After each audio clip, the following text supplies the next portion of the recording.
நம்பிக்கை இல்லைன்னா இந்த உலகத்தில் நாம் நடமாடவே முடியாது. அவநம்பிக்கையோடு இருந்துக்கிட்டு இருந்தால் என்றைக்கும் அவஸ்தை தான். நாம் நம்புறது நடக்குதோ இல்லையோ அது வேறு விஷயம். ஆனால் எதையும் நம்பி தான் நாம் அடி வைக்க வேண்டியிருக்கு. வேறு ஒன்றும் வேணாம், ஒரு லாட்ரி சீட்டு வாங்குகிறோம், அது எங்கே நமக்கு விழப்போகுது அப்படிங்கிற அவநம்பிக்கையோடவா வாங்குகிறோம்?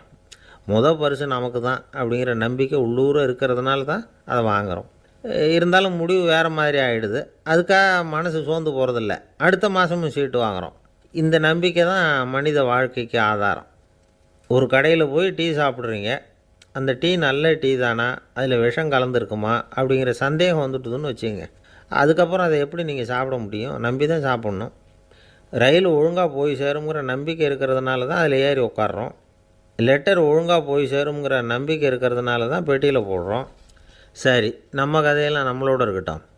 மனித நம்பிக்கை எந்த அளவுக்கு உறுதியாகவும் அறிவுபூர்வமாகவும் இருக்கணுங்கிறதுக்கு அலெக்சாண்டர் வாழ்க்கையில் நடந்த ஒரு சம்பவத்தை உதாரணமாக சொல்லலாம்.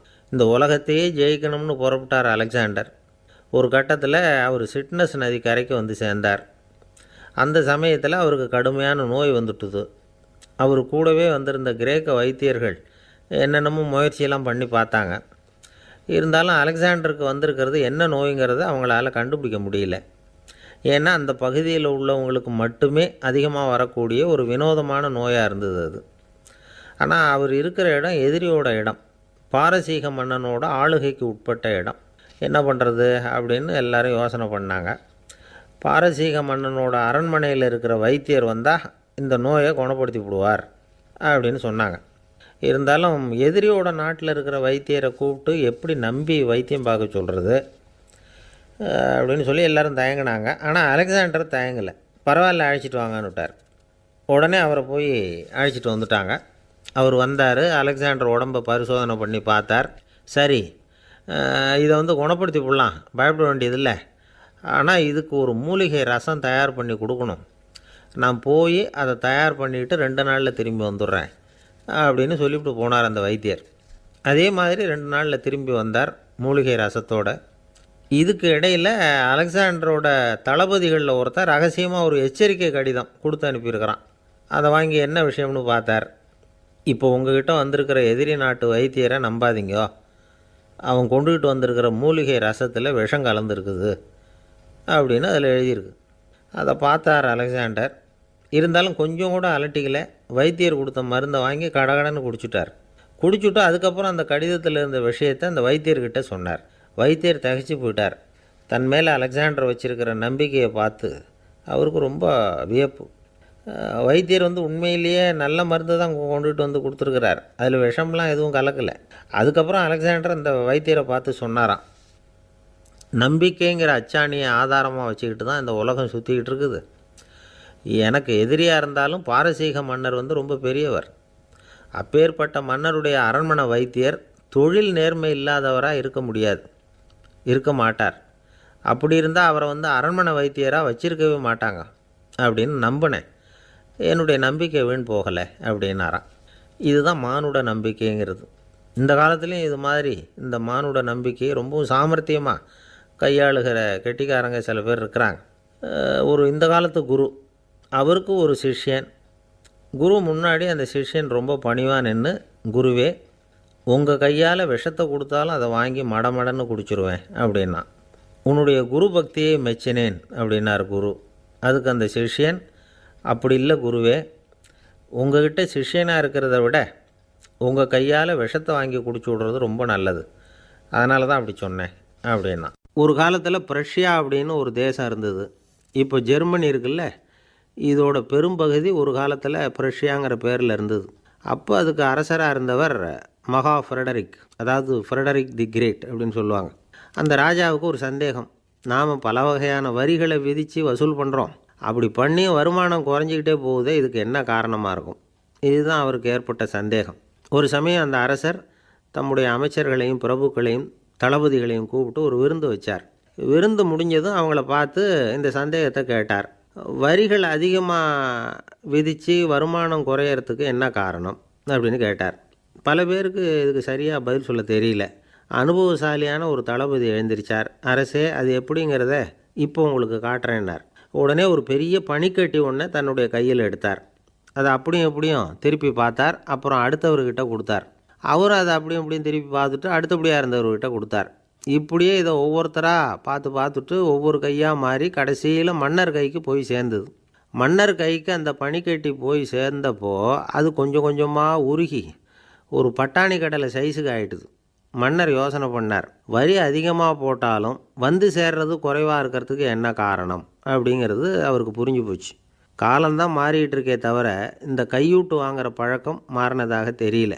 இன்னொரு ராஜா இருந்தார். அவர் தன்னுடைய ராஜாங்கத்தில் லஞ்ச ஊழலே சுத்தமாக இருக்கக்கூடாது அப்படின்னு நினச்சார். அவர்கிட்ட பல்வேறு துறைகளுக்கும் பொறுப்பாக இருந்த பல பேரும் ரொம்ப சுத்தமாகவும் நேர்மையாகவும் இருந்தாங்க. ஒரே ஒருத்தர் மட்டும் எல்லார்கிட்டையும் லஞ்சம் வாங்கிட்டே இருந்தார். அவரை வேறு வேறு துறைகளுக்கு மாற்றி பார்த்தாரு. அந்த ராஜா என்னென்னமோ பண்ணி பார்க்குறாரு. எந்த வேலையை கொடுத்தாலும் அதுலேயும் லஞ்சம் வாங்கிறதுக்கு ஒரு வழியை உண்டு பண்ணிக்குவார் அந்த ஆள். ராஜாவுக்கு இது ஒரு பெரிய தலைவலியாக போட்டுது. இவர் என்ன பண்ணுறது, இவருக்கு என்ன வேலையை கொடுக்கறது, கொஞ்சம் கூட லஞ்சம் வாங்கிறதுக்கு சான்ஸே இல்லாத ஒரு வேலையை கொடுக்கணும் அப்படின்னு திட்டம் போட்டார். ஒரு நாள் அவருக்கு அந்த உத்தரவும் போட்டுட்டார். அதாவது அவருக்கு என்ன வேலைன்னா, கடற்கரையில் தான் அவருக்கு ஆஃபீஸ். அங்கேயே இருந்துக்க வேண்டியது. தினமும் எத்தனை கடல் அலை கரையில் வந்து மோதுது அப்படிங்கிறத கணக்கு எடுத்து ராஜாவுக்கு தெரிவிக்க வேண்டியது. இதுதான் அவருக்கு வேலை. பேசாமல் அலையை எண்ணிட்டு உட்காந்துருக்கிட்டோம், அப்போவாவது அவர் லஞ்சம் வாங்குகிற சந்தர்ப்பம் இல்லாமல் போயிடும் அவருக்கு அப்படின்னு நினச்சார் ராஜா. இந்த ஆள் கடற்கரைக்கு போய் டியூட்டியில் ஜாயின் பண்ணிக்கிட்டார். ஒரே மாதத்தில் அங்கே சொந்தமாக ஒரு பிரம்மாண்டமான மாளிகை கட்டி விட்டார். ராஜாவுக்கு இது பெரிய ஆச்சரியமாக போச்சு. அலையை என்ற வேலையில் அந்த ஆள் எப்படி பணம் சம்பாதிச்சார் அப்படின்னு விசாரித்து பார்த்தார் அக்கம் பக்கத்தில். அந்த ஆள் என்ன பண்ணியிருக்கிறாருன்னா, கடற்கரையில் போய் பொறுப்பை ஏற்றுக்கிட்ட உடனே அங்கே இருந்த மீனவர்கள்கிட்ட எல்லாம் இந்த கரையில் வந்து ஒரு நாளில் வந்து மோதுகிற அலைகள் எத்தனை அப்படின்னு கேட்டிருக்காரு. அது எப்படிங்க தெரியும்னு இருக்காங்க அவங்க. தினமும் அந்த எண்ணிக்கை தெரியணும். நம்ம ராஜாவுக்கு தினமும் அறிக்கை அனுப்பணும், டெய்லி ரிப்போர்ட்டு.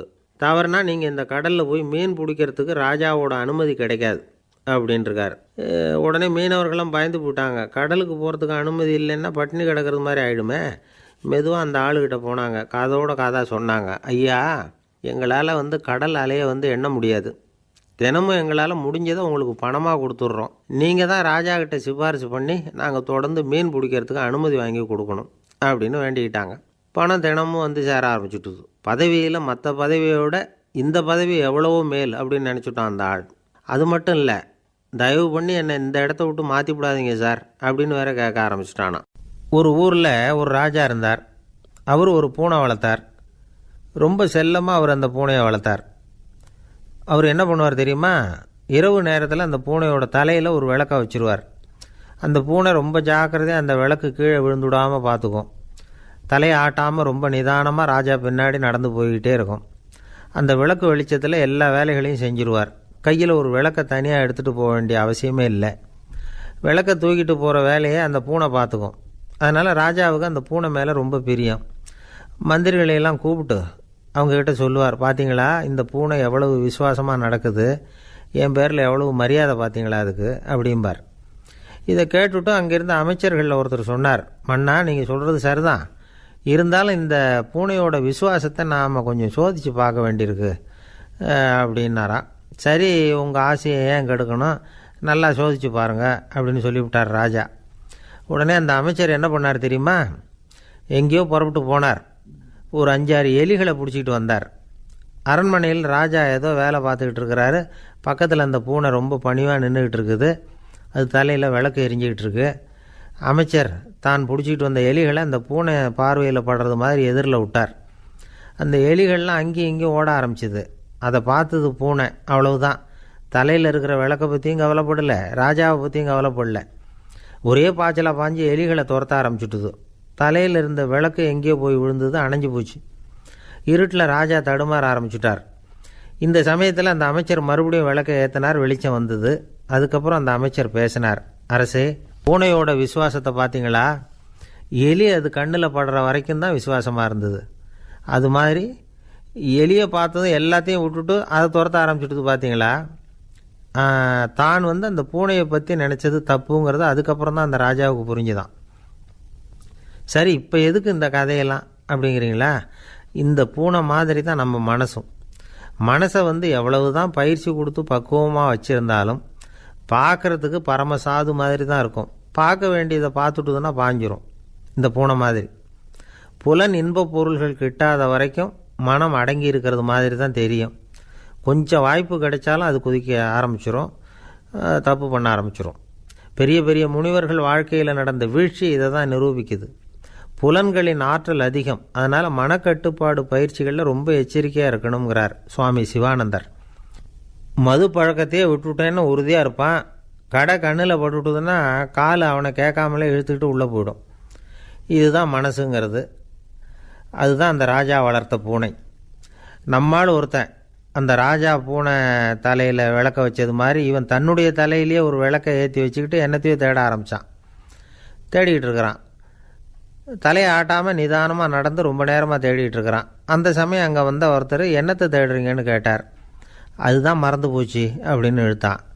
சரி, கொஞ்சம் இப்படி உட்காருங்க, ஞாபகம் வந்ததும் தேட ஆரம்பிக்கலாம் அப்படின்னார் அவர். இவன் கொஞ்ச நேரம் உட்காந்து யோசித்தான். அப்புறம் திடீர்னு எழுந்திரிச்சான். ஞாபகம் வந்துட்டுதுன்னா. என்னன்னு கேட்டார். எங்கள் வீட்டில் இருந்த விளக்கை எங்கே வச்சேன்னு தெரியல, அதை தான் தேடிக்கிட்டு இருக்கிறேன், ஏற்றி வைக்கலாம்னு பார்க்குறேன் அப்படின்னா. ஒரு ராஜா இருந்தார். நாடு பூராவும் நிறைய மரங்களை நட்டு வளர்க்கணுங்கிறது அவரோட ஆசை. தானே அதுக்கு முன்மாதிரியாக இருக்கணும்னு நினச்சார். அரண்மனையை சுற்றி மரங்களை நட்டு வளர்த்தார்.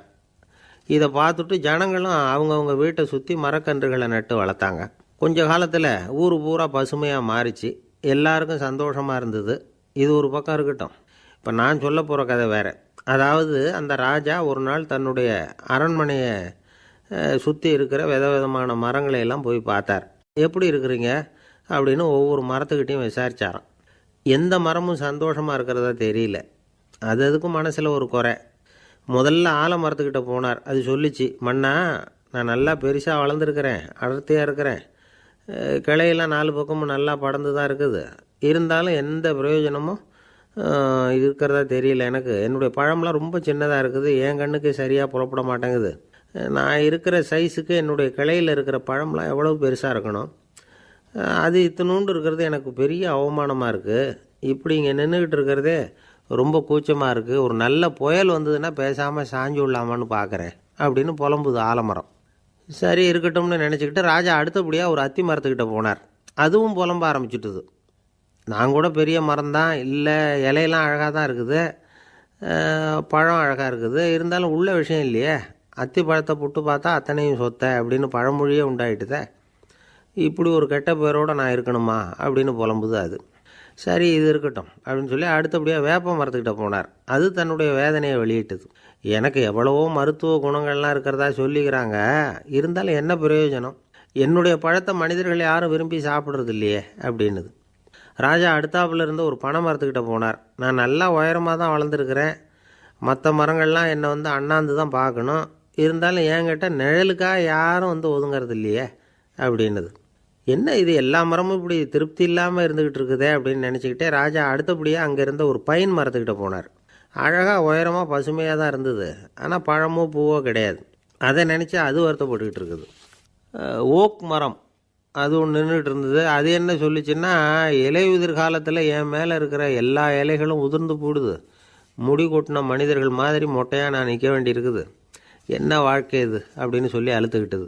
சரி புளிய மரம் என்ன சொல்லுது பார்ப்போம்னு அதுக்கிட்ட போனால், என்னுடைய நிழலில் யாருமே தங்க மாட்டாங்க, உடம்புக்கு சூடுன்னு ஒதுங்கி போயிடுவாங்க, அடிமரத்தை பார்த்திங்கன்னா பட்டையெல்லாம் உறிஞ்சி பார்க்குறதுக்கே கேவலமாக இருப்பேன் அப்படின்னுது அது.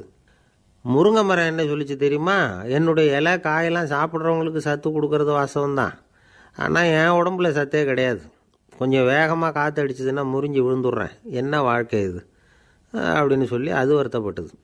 ராஜா யோசனை பண்ணார். என்ன இது மரங்கள் பூமியின் வரங்கள்னு சொல்கிறோம், மழை பெய்யறதுக்கு அதுதான் காரணம், பூமி செழிப்பாக இருக்கிறதுக்கும் அதுதான் காரணம், வீடு கட்டுறதுக்கு மரம், நாற்காலி செய்ய உபயோகப்படுத்துறதுக்கும் அதுதான் உபயோகப்படுது, மனுஷனுக்கு வேண்டிய ஆகாரங்களையும் கொடுக்குது, இப்படிலாம் இருந்தும் எல்லா மரமும் நிம்மதி இல்லாமல் இருந்துக்கிட்டு இருக்குதே அப்படின்னு நினச்சார். அப்போது அங்கே இருந்த ஒரு மகிழ மரம் அவர் கண்ணில் பட்டுது. அந்த மரம் மட்டும் கொஞ்சம் நிம்மதியாக மகிழ்ச்சியாக இருக்கிறது மாதிரி தெரிஞ்சுது. உடனே ராஜா அதுக்கிட்ட போனார். உனக்கு மனசில் எதுவும் குறை இல்லையான்னு கேட்டார். இல்லை, நான் சந்தோஷமாக தான் இருக்கேன்னு அந்த மகிழ மரம். அப்படியான்னு ஆச்சரியமாக கேட்டார் ராஜா.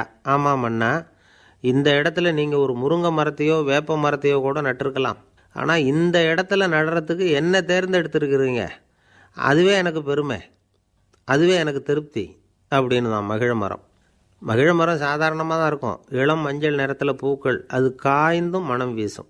மகிழ மரம் மாதிரி மன திருப்தியோடு வாழறதுக்கு நாம் கற்றுக்கணுமா. நாம் இந்த உலகத்தில் ஒரு நாயாவோ நரியாவோ கூட பிறந்திருக்கலாம், மனுஷனாக பிறந்திருக்கிறோம், அதுவே பெருமை தானே. இந்த நிறைவு தான் மகிழ்ச்சியின் ரகசியம்.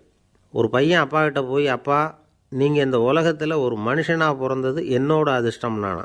ஏண்டா அப்படி சொல்கிறேன்னு இருக்கார் அப்பா. நீங்கள் ஒரு கரடியாக பிறந்திருந்தா இந்நேரம் நானும் ஒரு கரடி குட்டியாக தானே இருந்திருப்பேன் அப்படின்னு நானா பையன். ஒரு பெரியவர் உட்காந்துருக்கிறார். அவரை சுற்றி அவருடைய தோழர்கள் உட்காந்துருக்கிறாங்க. ஏதோ ஒரு முக்கியமான செய்தியை அவர் அவங்களுக்கு சொல்லிக்கிட்டு இருக்கிறார். அவங்களும் ஆர்வமாக கேட்டுக்கிட்டு இருக்கிறாங்க.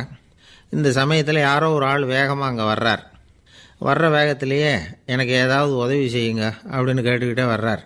கேட்குறது உதவி, ஆனால் குரல் மிரட்டுறது மாதிரி இருக்குது, அதட்டி கேட்குறது மாதிரி இருக்குது. இதை கேட்டதும் அந்த பெரியவர் ஆத்திரப்படலை, ஆனால் அவரை சுற்றி இருந்தவங்க ஆத்திரப்பட்டாங்க. இதை பெரியவர் கவனித்தார். கொஞ்சம் அமைதியாக இருங்கன்னார். வந்தவரை கூப்பிட்டார். அவருக்கு சில பொருள்களை கொடுத்தார். என்னங்க இப்போ உங்களுக்கு மகிழ்ச்சி தானே அப்படின்னார். ஆ அப்படின்னு அலட்சியமாக அவர் சொல்கிறார். நான் உங்களை நல்ல முறையில் நடத்தினேன்னா அப்படின்னு கேட்குறாரு அவர் மறுபடியும். அதெல்லாம் ஒன்றும் இல்லை அப்படின்னு சொல்லி அவர் சொல்லிகிட்டு இருக்கிறாரு. குரலில் கடுமை குறையில. சுற்றி இருந்தவங்களால் இதை பொறுத்துக்க முடியல. கோபத்தோடு அவரை நோக்கி நெருங்க ஆரம்பித்தாங்க. பெரியவர் அவங்களையெல்லாம் தடுத்து நிறுத்தினார். வந்தவரை வாங்க என்னோட அப்படின்னு சொல்லி அழைச்சிட்டு போனார். வீட்டுக்கு போனார். அங்கே போனதும் இன்னும் சில பொருள்களை எடுத்து அவர்கிட்ட கொடுத்தார். இப்போ திருப்தி தானே, நான் உங்ககிட்ட நல்ல முறையில் நடந்துக்கிட்டேனா அப்படின்னார். அவர் முகம் இப்போ தான் கொஞ்சம் மலர்ந்தது. ரொம்ப நன்றி, இறைவன் உங்கள் குடும்பத்துக்கு எல்லா நன்மைகளையும் செய்வான் அப்படின்னு சொன்னார். இதே வார்த்தைகளை என்னுடைய தோழர்கள்கிட்டே சொல்லிட்டீங்கன்னா அவங்க கோபம் தணிஞ்சிரும், வர முடியுமான்னார். கண்டிப்பாக வர்றேன் அப்படின்னாரு. மறுநாள் காலையில் அந்த இடத்துக்கு வந்தார். அதே மாதிரி சொல்லிவிட்டு அவர் போயிட்டார். தோழர்கள்லாம் ரொம்ப வியப்போடு பெரியவரை பார்த்தாங்க. அந்த பெரியவர் தான் நபிகள் நாயகம். அவர் சொன்னார், ஒருத்தன் ரொம்ப ஆசையாக ஒரு ஒட்டகத்தை வளர்த்துக்கிட்டு வந்தான். ஒரு நாள் அந்த ஒட்டகம் கயத்தை அறுத்துக்கிட்டு ஓடி போயிட்டுது. அக்கம் பக்கத்தில் இருக்கிறவங்கெல்லாம் அந்த ஒட்டகத்தை பிடிக்கிறதுக்கு முயற்சி பண்ணாங்க. அதை துரத்திக்கிட்டு ஓடினாங்க. ஒட்டகம் தாறுமாறாக ஓட ஆரம்பிச்சிது.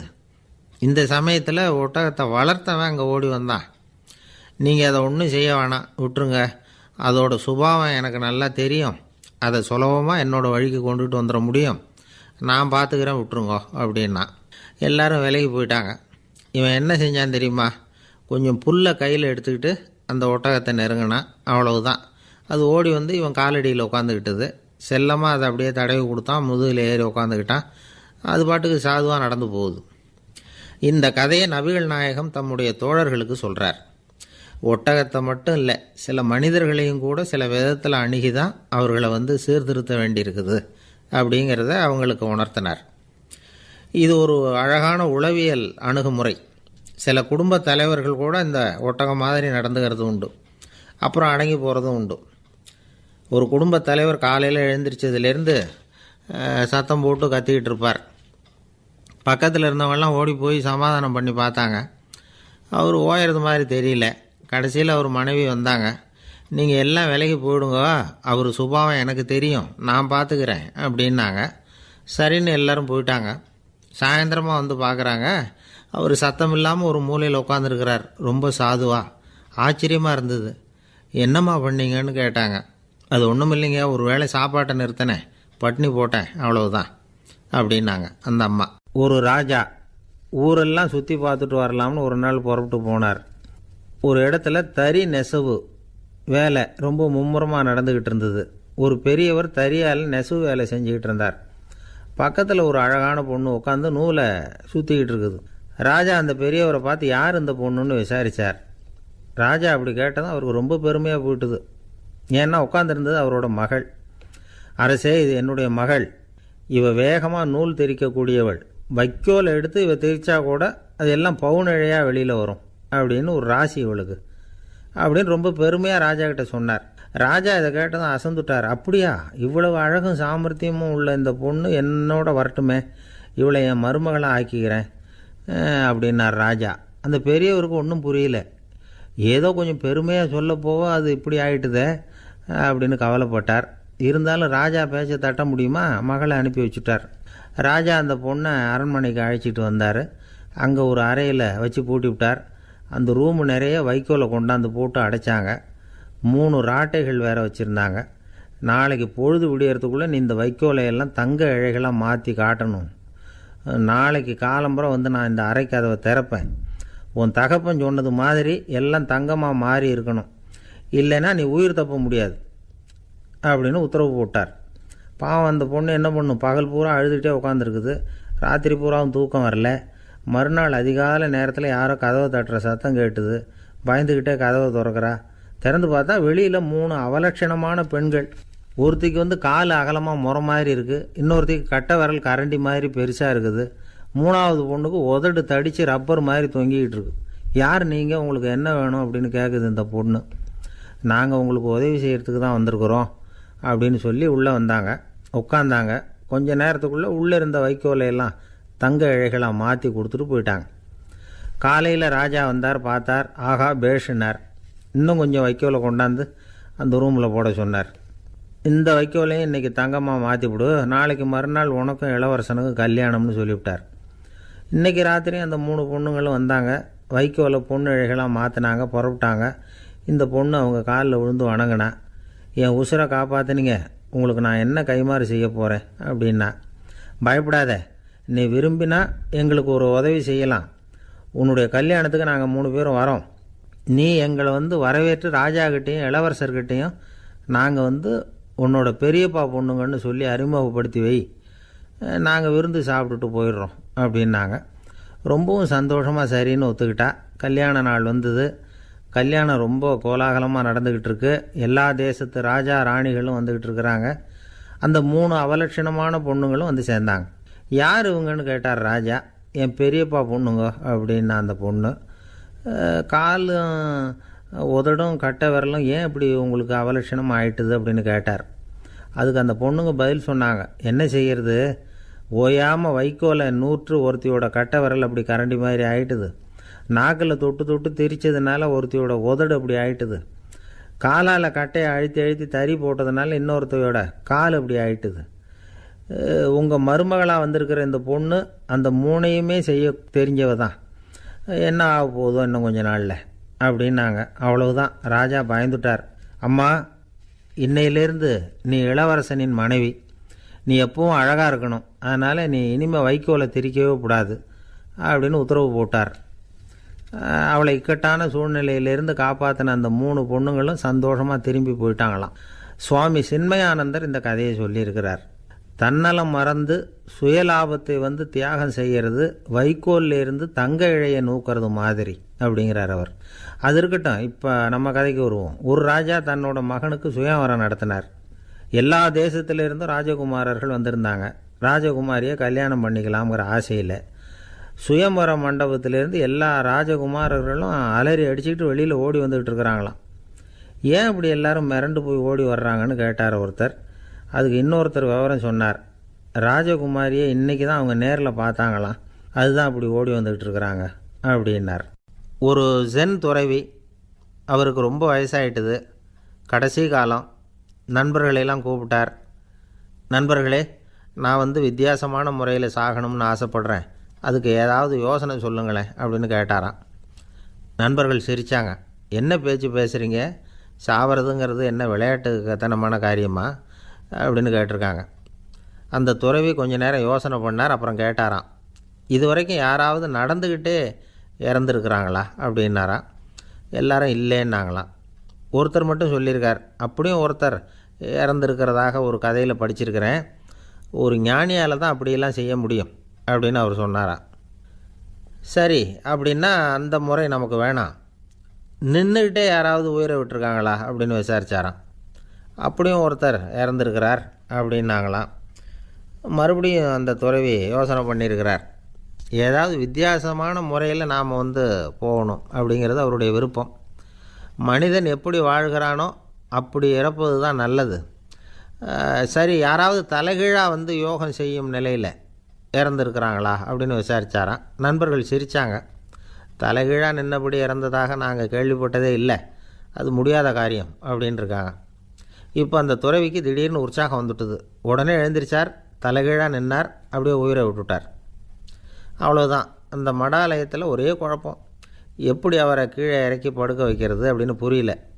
இப்படி உயிர் விடுறதை பற்றி அவங்க இது வரைக்கும் கேள்விப்பட்டதும் இல்லை. உண்மையிலேயே வந்து இவர் வந்து இறந்து தான் போனாராங்கிறதும் தெரியல. சோதித்து பார்த்தாங்க. இதய துடிப்பு, நாடி துடிப்பு எல்லாம் நின்று போயிருந்தது. இவர் எப்பவும் இப்படி தான், என்ன பண்ணுறது இப்போது அப்படின்னு சொல்லி எல்லோரும் குழம்பிக்கிட்டு இருக்கிற சமயத்தில் ஒரு பெரிய ஒரு யோசனை சொன்னார். இந்த துறவியோட மூத்த சகோதரி பக்கத்து மடாலயத்தில் இருக்கிறாங்க, அவங்கள இங்கே அழைச்சிட்டு வந்தால் ஏதாவது வழி கிடைக்கும் அப்படின்னார். அந்த அம்மாவுக்கு 90 வயசு. அழைச்சிட்டு வந்தாங்க. ஒரு குச்சியை ஊன்றிக்கிட்டு அப்படியே மெதுவாக நடந்து வந்தாங்க. வந்து தம்பி, தலைகீழாக நின்று உயிர் விட்டு இறக்கிறத பார்த்தாங்க. தம்பின்னு கூப்பிட்டு பார்த்தாங்க, ஒன்றும் காணும். உடனே என்ன பண்ணாங்க, தன்னுடைய கைத்தடியால் தம்பியோட உடலை ஒரு தட்டு தட்டினாங்க. ஏப்பா, சாகிறப்பவும் உன்னுடைய குறும்புத்தனத்தை விடலையா? இப்படியாடா சாகிறது, ஒழுங்காக செத்து தொலை அப்படின்னாங்களாம். அவ்வளவுதான். உடனே அந்த துறவி திரும்பி நேராக நின்னார். அக்கா, கோவப்படாத, நான் ஒழுங்காக சாகிறேன், எப்படி செத்தா என்ன, எல்லாம் எனக்கு ஒன்று தான் அப்படின்னு சொல்லிவிட்டு அப்படியே தரையில் படுத்து உயிரை விட்டாராம். அதுக்கப்புறம் அந்த அம்மா கோலை வந்து கையில் எடுத்துக்கிட்டு அப்படியே திரும்பி கூட பார்க்காம அவங்க பாட்டுக்கு போயிட்டாங்களாம். மரணத்தை ஒரு விளையாட்டாக ஆக்கிய அந்த துறவிக்கு வாழ்க்கையே ஒரு விளையாட்டாக தான் இருந்திருக்குது. எந்த நோக்கமும் இல்லாமல் செயல்படுறதுன்னா என்னங்கிறதும் அவருக்கு தெரிஞ்சிருக்குது. பயனை எதிர்பார்க்காமல் பணி செய்து வாழ்ந்து மறைந்த மகான் அவர். தம்முடைய தொழிலை வந்து விளையாட்டு போல் செய்ய தெரிஞ்சவருக்கு வாழ்க்கையே ஒரு விளையாட்டாக மாறிடும். எல்லாமே விளையாட்டாகி விடுகிற போது மரணமும் விளையாட்டாகிவிடும் அப்படிங்கிறது தான் அந்த தத்துவம். ஆனால் அதுக்கு முன்னாடி உங்களுக்குள்ளே இருக்கிற உண்மையான நடிகனை வந்து நீங்கள் அடையாளம் கண்டுபிடிக்கணும். நீங்கள் நடிக்க வேண்டியதே இல்லை, நீங்கள் ஏற்கனவே நடிச்சுக்கிட்டு தான் இருக்கிறீங்க. நீங்கள் இந்த உண்மையை தெரிஞ்சுக்கணும், அவ்வளவுதான். இதுதான் ஞானிகளுடைய கருத்து. நீங்கள் தெருவில் நடந்து போயிட்டுருக்கிறீங்க, எதிரில் வர்றவர் உங்களை பார்த்து எப்படி இருக்கிறீங்கன்னு கேட்குறார். நல்லா இருக்கிறேங்கிறீங்க. உண்மையிலேயே நாம் நல்லா இருக்க மாட்டோம், ஏதாவது உடம்புல கோளாறு இருக்கும். ஆனால் அப்படி சொல்லுவோம், நல்லா இருக்கிறேன் அப்படின்னு. அது நடிப்பு தானே. உங்களை சந்தித்ததில் ரொம்ப மகிழ்ச்சி அப்படின்னு சொல்கிறோம். உடனே கொஞ்சம் நிதானமாக யோசித்து பாருங்கள், உண்மையிலேயே உங்கள் மனசு மகிழ்ச்சி அடைஞ்சுட்டுதா? அது நடிப்பு தானே. வாழ்க்கையை சரியாக புரிஞ்சுக்கிட்டால் எல்லாமே நடிப்புங்கிறது புரியும். கல்யாண பத்திரிக்கை அனுப்பியிருந்தேனே, ஏன்டா வரலன்னு கேட்டான் ஒருத்தன். வந்திருந்தேனே அப்படின்னானா இவன். டேய், ஏன்டா போய் சொல்கிற, நான் பத்திரிக்கையே உனக்கு அனுப்பலையே அப்படின்ட்டுருக்கான் அவன். அதுக்கு இவன் சொன்னானா, பத்திரிக்கை அனுப்புனேன்னு நீ போய் சொல்கிறப்போ கல்யாணத்துக்கு வந்தேன்னு நான் போய் சொல்லக்கூடாதா அப்படின்னானா. ஒரு பெரிய பியானோ கலைஞர் வியன்னாவில் இருந்தார். ரொம்ப புகழ்பெற்ற இசை கலைஞர் அவர். இங்கிலாந்து மகாராணி விக்டோரியா அவருடைய சங்கீதத்தை கேட்கணும்னு ஆசைப்பட்டாங்க. அவரை அரண்மனைக்கு கூப்பிட்டாங்களாம். பியானோ வாசிக்க சொல்லி கேட்டாங்களாம். இவரும் ரொம்ப பிரமாதமாக வாய்ச்சி காட்டியிருக்கார். உடனே பாராட்டி பரிசுகள்லாம் கொடுத்து அனுப்புனாங்களாம். அந்த இசையை கேட்குறதுல அரசிக்கு ரொம்பவும் ஆர்வம் உண்டு. அதனால் அதுக்கப்புறமும் அந்த கலைஞர் அடிக்கடி அரண்மனைக்கு வர வேண்டிய அவசியம் ஏற்பட்டது. ஏன்னா அரசி கூப்பிட ஆரம்பித்தாங்க. இவர் போகணும், அங்கே இசை நிகழ்ச்சி நடத்தணும். இவர் அங்கே பாடி வாசிக்கிறது உண்டு. ஒரு தடவை வந்து மகாராணி அவரை பார்த்து, உங்கள் நாட்டு தேசிய கீதம் பாடுங்களேன் அப்படின்னு கேட்டாங்களாம். உடனே அவர் தன்னுடைய நாடான ஆஸ்திரியாவின் தேசிய கீதத்தை பாடியிருக்கிறார். அவர் பாட ஆரம்பித்த உடனே மகாராணி எழுந்திரிச்சு நின்னாங்களாம். அதுக்கு மரியாதை செலுத்துகிற நோக்கத்தோடு பாட்டு முடிகிற வரைக்கும் அப்படியே நின்றுக்கிட்டு இருந்தாங்களாம். இதுதான் அந்த அரசியினுடைய பெருந்தன்மை. அதாவது நாட்டுப்பற்றுங்கிறது அந்த அளவுக்கு அப்படி இருக்கணும். இப்படி ஒரு அரசியே நம்ம நாட்டு தேசிய கீதத்துக்கு எழுந்திரிச்சு நின்று மரியாதை செலுத்துகிறாங்க அப்படிங்கிறத புரிஞ்சிக்கும் பொழுது அந்த முதிய கலைஞரின் மகிழ்ச்சிக்கு அளவே இல்லையாம். அதுக்கப்புறம் அந்த பியானோ கலைஞர் ஒரு நாள் தன்னுடைய நண்பர் ஒருத்தர்கிட்ட பேசிக்கிட்டு இருந்தாராம். அப்போ சொன்னாராம், மகாராணியார் வந்து எனக்கு எவ்வளவோ பரிசுகள்லாம் கொடுத்துருக்குறாங்க. ஒரு தடவை எனக்கு வைரக்கல் பதித்த அணி ஒன்றை கூட பரிசாக கொடுத்தாங்க. ஆனால் அதை விட உயர்ந்த விலை மதிக்க முடியாத அணி என்ன தெரியுமா? நான் என்னுடைய நாட்டு தேசிய கீதத்தை நான் பாடுறப்போ அவங்க எழுந்திரிச்சு நின்று மரியாதை செலுத்தினாங்களே, அதுதான் எனக்கு கிடைச்ச மிகப்பெரிய பரிசு அப்படின்னாராம். எனக்கு தெரிஞ்ச சங்கீத வித்வான் ஒருத்தர் இருக்கார். சமீபத்தில் ஒரு நாள் அவரை பார்த்தேன். எப்படி போயிட்டுருக்கு உங்கள் தொழில் அப்படின்னு கேட்டேன். ரொம்பவும் வித்தியாசமாக போயிட்டுருக்குங்க அப்படின்னார். என்ன சொல்கிறீங்க அப்படின்னேன். முன்னாடியெல்லாம் நான் பாடினா எதிரில் இருக்கிறவங்க தான் எழுந்திரிச்சு போயிட்டு இருந்தாங்க. இப்போ எப்படின்னா நான் பாட ஆரம்பிச்சுட்டா உடனே பக்கவாத்தியக்காரனே எழுந்திரிச்சு போயிடுறான் அப்படின்னார் ரொம்ப வேதனையோட. அந்த ஆள் என்னை கண்ணா புண்ணான்னு திட்டிவிட்டான் சார். அதை நினச்சா எனக்கு ரொம்ப வருத்தமாக இருக்குது அப்படின்னு சொல்லி கவலைப்பட்டார் ஒருத்தர்.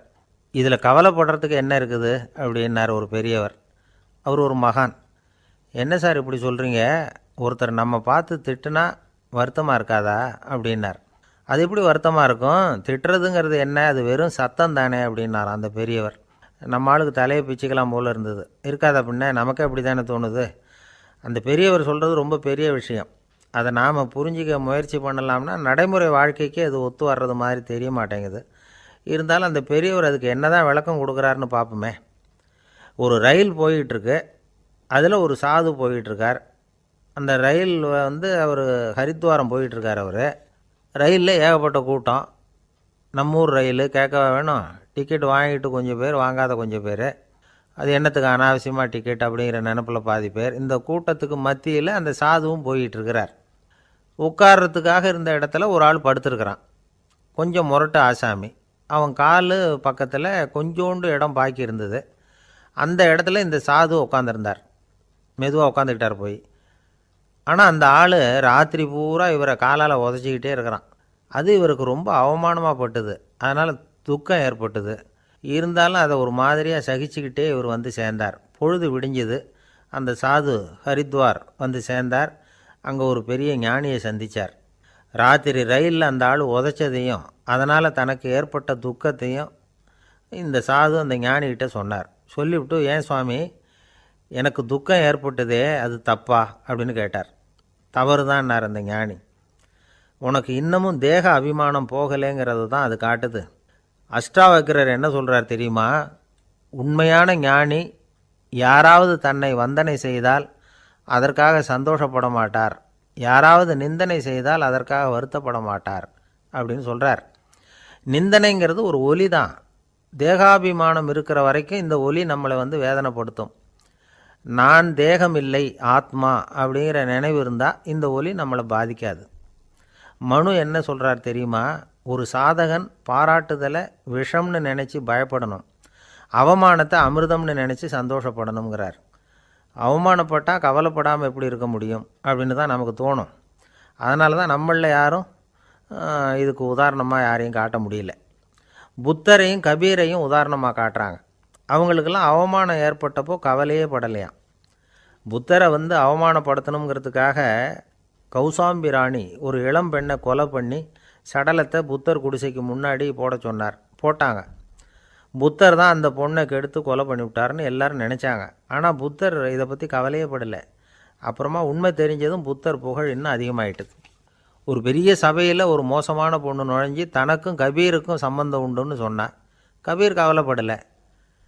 அவங்க மாதிரியெல்லாம் நாமளும் இருக்க கற்றுக்கணும்.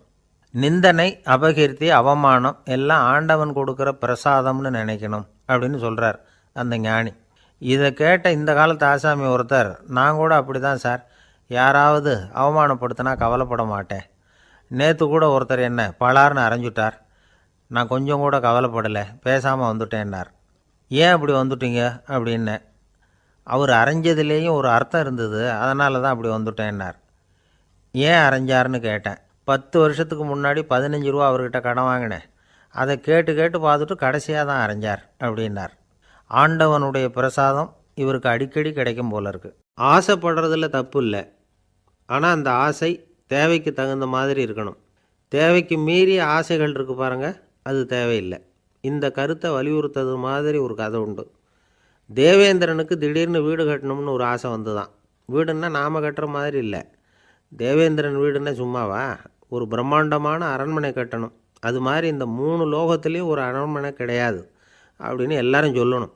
இது அவனோட ஆசை. உடனே தேவ தச்சரான விஸ்வகர்மாவை கூப்பிட்டான், உத்தரவு போட்டான். விஸ்வகர்மா தன்னுடைய உதவியாளர்களை எல்லாம் கூப்பிட்டு ஒன்றா சேர்த்துக்கிட்டார். படாத பாடுபட்டு ஒரு பெரிய அரண்மனையை கட்டி முடித்தார். கட்டி முடிக்க 1000 வருஷம் ஆச்சு. தேவேந்திரன் வந்து பார்க்குறான். அவனுக்கு திருப்தி ஏற்படலை. என்னுடைய அந்தஸ்துக்கு இது ரொம்ப சாதாரணமான கட்டிடம், இதை விட இன்னும் பெருசாக கட்டு அப்படின்னா. தேவ தச்சர் திணறி போயிட்டார். அவரால் அதுக்கு மேலே எதுவும் செய்ய முடியல. என்ன பண்ணுறதுன்னு யோசனை பண்ணார். நேராக நாரதர் காலில் போய் விழுந்தார். நீங்கள் தான் என்னை இந்த பிரச்சனையிலேருந்து காப்பாற்றணும்னார். நாரதர் யோசனை பண்ணார். சரி, கவலைப்படாதேன்னார். நேராக இந்திரன்கிட்ட போனார். இந்திரன் வந்து நாரதரை பார்த்த உடனே வாங்கன்னு கூட்டிகிட்டு போய் அரண்மனையை காட்டினான். இது மாதிரி ஒரு அரண்மனையை நீங்கள் வேறு எங்கேயாவது பார்த்துருக்குறீங்களா அப்படின்னு ரொம்ப பெருமையாக கேட்டான். நான் பார்த்ததில்லை, ஆனால் என்னை விட வயசில் மூத்தவர் மகரிஷி லோமேசர், அவர் ஒரு வேளை பார்த்துருக்கிறாரா என்னமோ அப்படின்னார். உடனே அவரை மனசில் நினச்சி தியானம் பண்ணினார். அடுத்த கணம் லோமேசர் அங்கே வந்தார். இடையில் ஒரு சின்ன துண்டு, கையில் ஒரு கமண்டலம், தலையில் ஒரு பாய், அவ்வளவுதான் அவர்கிட்ட இருந்தது. எதுக்காக தலையில் எந்த பாய் அப்படின்னு கேட்டான் இந்திரன். என்ன மாதிரி அற்ப ஆயுள் உள்ள ஒரு ஜீவன் தனியாக வீடு கட்டிக்கிட்டு திண்டாடணுமா? இந்த பாய் தான் ஒரு வீடு மாதிரி எனக்கு நிழல் கொடுக்குது அப்படின்னார் அவர். என்னது, உங்களுக்கு வந்து அவ்வளவு கொஞ்சமான ஆயுளா அப்படின்னு ஆச்சரியத்தோடு கேட்டான் இந்திரன். ஆமாம், இதை பாரு, என்னுடைய மார்பில் ஒரு பொற்காசு அளவுக்கு ரோமம் உதிர்ந்துட்டுது. எப்போ என் உடம்புல உள்ள எல்லா ரோமமும் உதிர்ந்துருமோ அப்போ என்னுடைய ஆயுள் முடியும் அப்படின்னார். எப்போ அந்த ரோமங்கள் பூரா உதிரும்னு கேட்டான் இவன். ஒரு பிரம்மா மறைஞ்சதும் ஒரு ரோமம் உதிரும். என் உடம்புல உள்ள ரோமங்களின் எண்ணிக்கை எவ்வளவோ அவ்வளவு பிரம்மாக்கள் தோன்றி அவங்க ஆயுள் முடியும் பொழுது என் உடம்புல உள்ள ரோமங்கள் பூரா உதிரும் அப்படின்னார். அப்படின்னா ஒரு பிரம்மாவோட ஆயுள் எவ்வளவு காலம்னு கேட்டான். ஒரு பிரம்மாவுக்கு 100 தேவ வருஷம். ஒவ்வொரு தேவ வருஷத்துக்கும் 365 தேவ நாள். ஒவ்வொரு தேவ நாள்லேயும் ஒன்றை மாதிரி 14 இந்திரர்கள் தோன்றி மறைகிறாங்க அப்படின்னு மகரிஷி லோமேசர் சொல்கிறார். இதை கேட்டதும் இந்திரன் ஆடி போயிட்டான். அவ்வளவு ஆயுள் உள்ள இவரே அற்ப ஆயுள்னு சொல்கிறார். நான் என்னுடைய ஆயுளை பெருசாக நினச்சிக்கிட்டு பிரம்மாண்டமான அரண்மனை கட்டணும்னு ஆசைப்படுறேனே அப்படின்னு நினச்சான். எனக்கு வீடு கட்டின வரைக்கும் போதும்னு விட்டான். அதனால் நாமெல்லாம் நம்முடைய தேவைக்கு தகுந்த மாதிரி ஆசைப்படுறது தான் நியாயம். ஆனால் அப்படியே நடந்துக்கிறோம். மனுஷன் வந்து கடவுளையே ஏமாற்றி காசு வாங்கிறதுக்குள்ள ஆசைப்படுறான். ஒருத்தன் கடவுளை நினச்சி தவம் இருந்தான். கடவுள் நேரில் வந்தார். தேவலோகத்தில் ரூபாய்க்கெல்லாம் என்ன மதிப்புன்னு கேட்டான். அங்கெல்லாம் ரூபாய்ங்கிறது உங்கள் பணத்தில் 1 கோடி ரூபாய்க்கு சமம். அதாவது தேவலோகத்தில் 1 ரூபான்னா இங்கே 1 கோடி ரூபா. அது மாதிரி எங்களுக்கு ஒரு நாளுங்கிறது உங்கள் கணக்கில் 1 கோடி வருஷத்துக்கு சமம் அப்படின்னார் கடவுள். அப்படின்னா எனக்கு நீங்கள் அதிகமாக எதுவும் தர வேணாம், உங்கள் கணக்குப்படி ஒரே 1 ரூபா கொடுங்க, அது போதும்னா இவன் ரொம்ப சாமர்த்தியமாக. கடவுள் யோசனை பண்ணார். அது ஒன்றும் கஷ்டம் இல்லை, 1 ரூபா தானே கேட்குற, கொடுத்துட்றேன். ஆனால் இப்போ வரும்பொழுது நான் எடுத்துக்கிட்டு வரல, எங்கள் கணக்குப்படியே 1 நாள் பொறுத்துக்க பணத்தோடு வந்துடுறேன் அப்படின்னு சொல்லிவிட்டு பறந்து போயிட்டார். பிரம்மத்தை அறிந்தவன் பிரம்மமாகிறான் அப்படின்னு ஒரு பெரியவர் பேசினார் ஒரு கோவிலில். தைத்திரிய உபனிஷத்து அப்படி சொல்லுதான். இதை கேட்கும்பொழுது நமக்கு ஒரு சந்தேகம் வரும். அது எப்படி? பிரம்மத்தை அறிந்தவன் பிரம்மம் ஆகிறான்னா, சிங்கத்தை அறிந்தவன் சிங்கம் ஆகிறானா, தோசையை அறிந்தவன் தோசை ஆகிறானா? இப்படிப்பட்ட சந்தேகம் நமக்கு வர்றதில் ஒன்றும் ஆச்சரியம் இல்லை. இது இயற்கை. இதுக்கும் அந்த பெரியவரே பதில் சொல்கிறார். சிங்கம் வேற, நாம் வேற.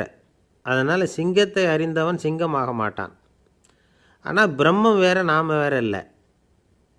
அதனால் பிரம்மத்தை அறிந்தவன் பிரம்மமாகறான் அப்படிங்கிறது அவரோட விளக்கம். மனிதன் அவன்தான் தான் பிரம்மங்கிறது தெரியாதனால தான் அதை வேறு எங்கேயோ தேடிகிட்டு இருக்கிறான். கடைசியில் அது தான் தாங்கிறது புரிஞ்சுக்கிற பொழுது அவன் பிரம்மம் ஆகிடுறான். இதை விளக்கிறதுக்கு ஒரு உபநிஷத்து கதையே இருக்குது. நமக்கு தெரிஞ்ச கதை தான், ஆனால் அதை வேறு விதமான அர்த்தத்தில் விளையாட்டாக சொல்லிகிட்டு இருக்கிறோம். ஒரு சமயம் ஒரு 10 நண்பர்கள் ஒரு காட்டு வழியாக போய்கிட்டு இருக்கிறாங்க. குறுக்க ஒரு நதி, அதை கடந்து அடுத்த பக்கம் போகணும். எல்லோரும் ஒரு வழியாக கடந்து அடுத்த கரைக்கு போய் சேர்ந்துட்டாங்க. அங்கே போய் சேர்ந்ததுக்கப்புறம் எல்லோரும் பத்திரமா வந்து சேர்ந்துட்டோமா அப்படின்னு தெரிஞ்சுக்கிறதுக்காக எண்ணி பார்க்குறான் அந்த கூட்டத்து தலைவன். அவங்க மொத்தம் 10 பேர்.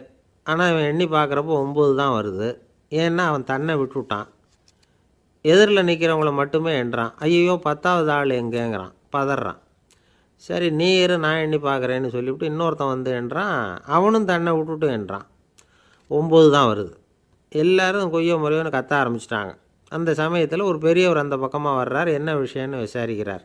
10வது ஆளை 6 அடிச்சுட்டு போட்டுது அப்படின்னு சொல்லி இவங்க அழறாங்க. சரி அழாதீங்க அப்படின்னு சொல்லி அந்த தலைவனை பார்த்து இப்படி வாங்குறார், வர்றான். இப்போ எனக்கு முன்னாடி ஒரு தரம் எண்ணு பார்க்கலாம்ங்கிறார். 1 2 3ன்னு ஆரம்பித்து 9ல் வந்து முடிக்கிறான். உடனே பெரியவர் நீ தான் அந்த 10வது ஆள் அப்படிங்கிறார். இது உண்மை. நாம் தான் அது. நாம் தான் நம்மளை வேறு எங்கேயோ தேடிகிட்டு இருக்கிறோம். நாம் எங்கேயோ தேடிகிட்டு இருக்கிறோமே, அந்த பிரம்மம் நாம் தான். இப்படி ஒரு பெரிய உண்மையை விளக்கிறதுக்காக தான் அப்படி ஒரு கதை சொல்லப்பட்டது. ஆனால் அதை வந்து நாம் வேறு விதமாக வேடிக்கையாக உபயோகப்படுத்திக்கிட்டு இருக்கிறோம். எப்படி தெரியுமா? ஒரு ஆற்றங்கரையில் ஒரு 10 பேர் முழிச்சுக்கிட்டே நின்றுக்கிட்டு இருந்தாங்களாம். அந்த பக்கமாக வந்த ஒருத்தன் ஏன் இப்படி முழிச்சுக்கிட்டு நிற்கிறீங்கன்னு கேட்டிருக்கிறான்.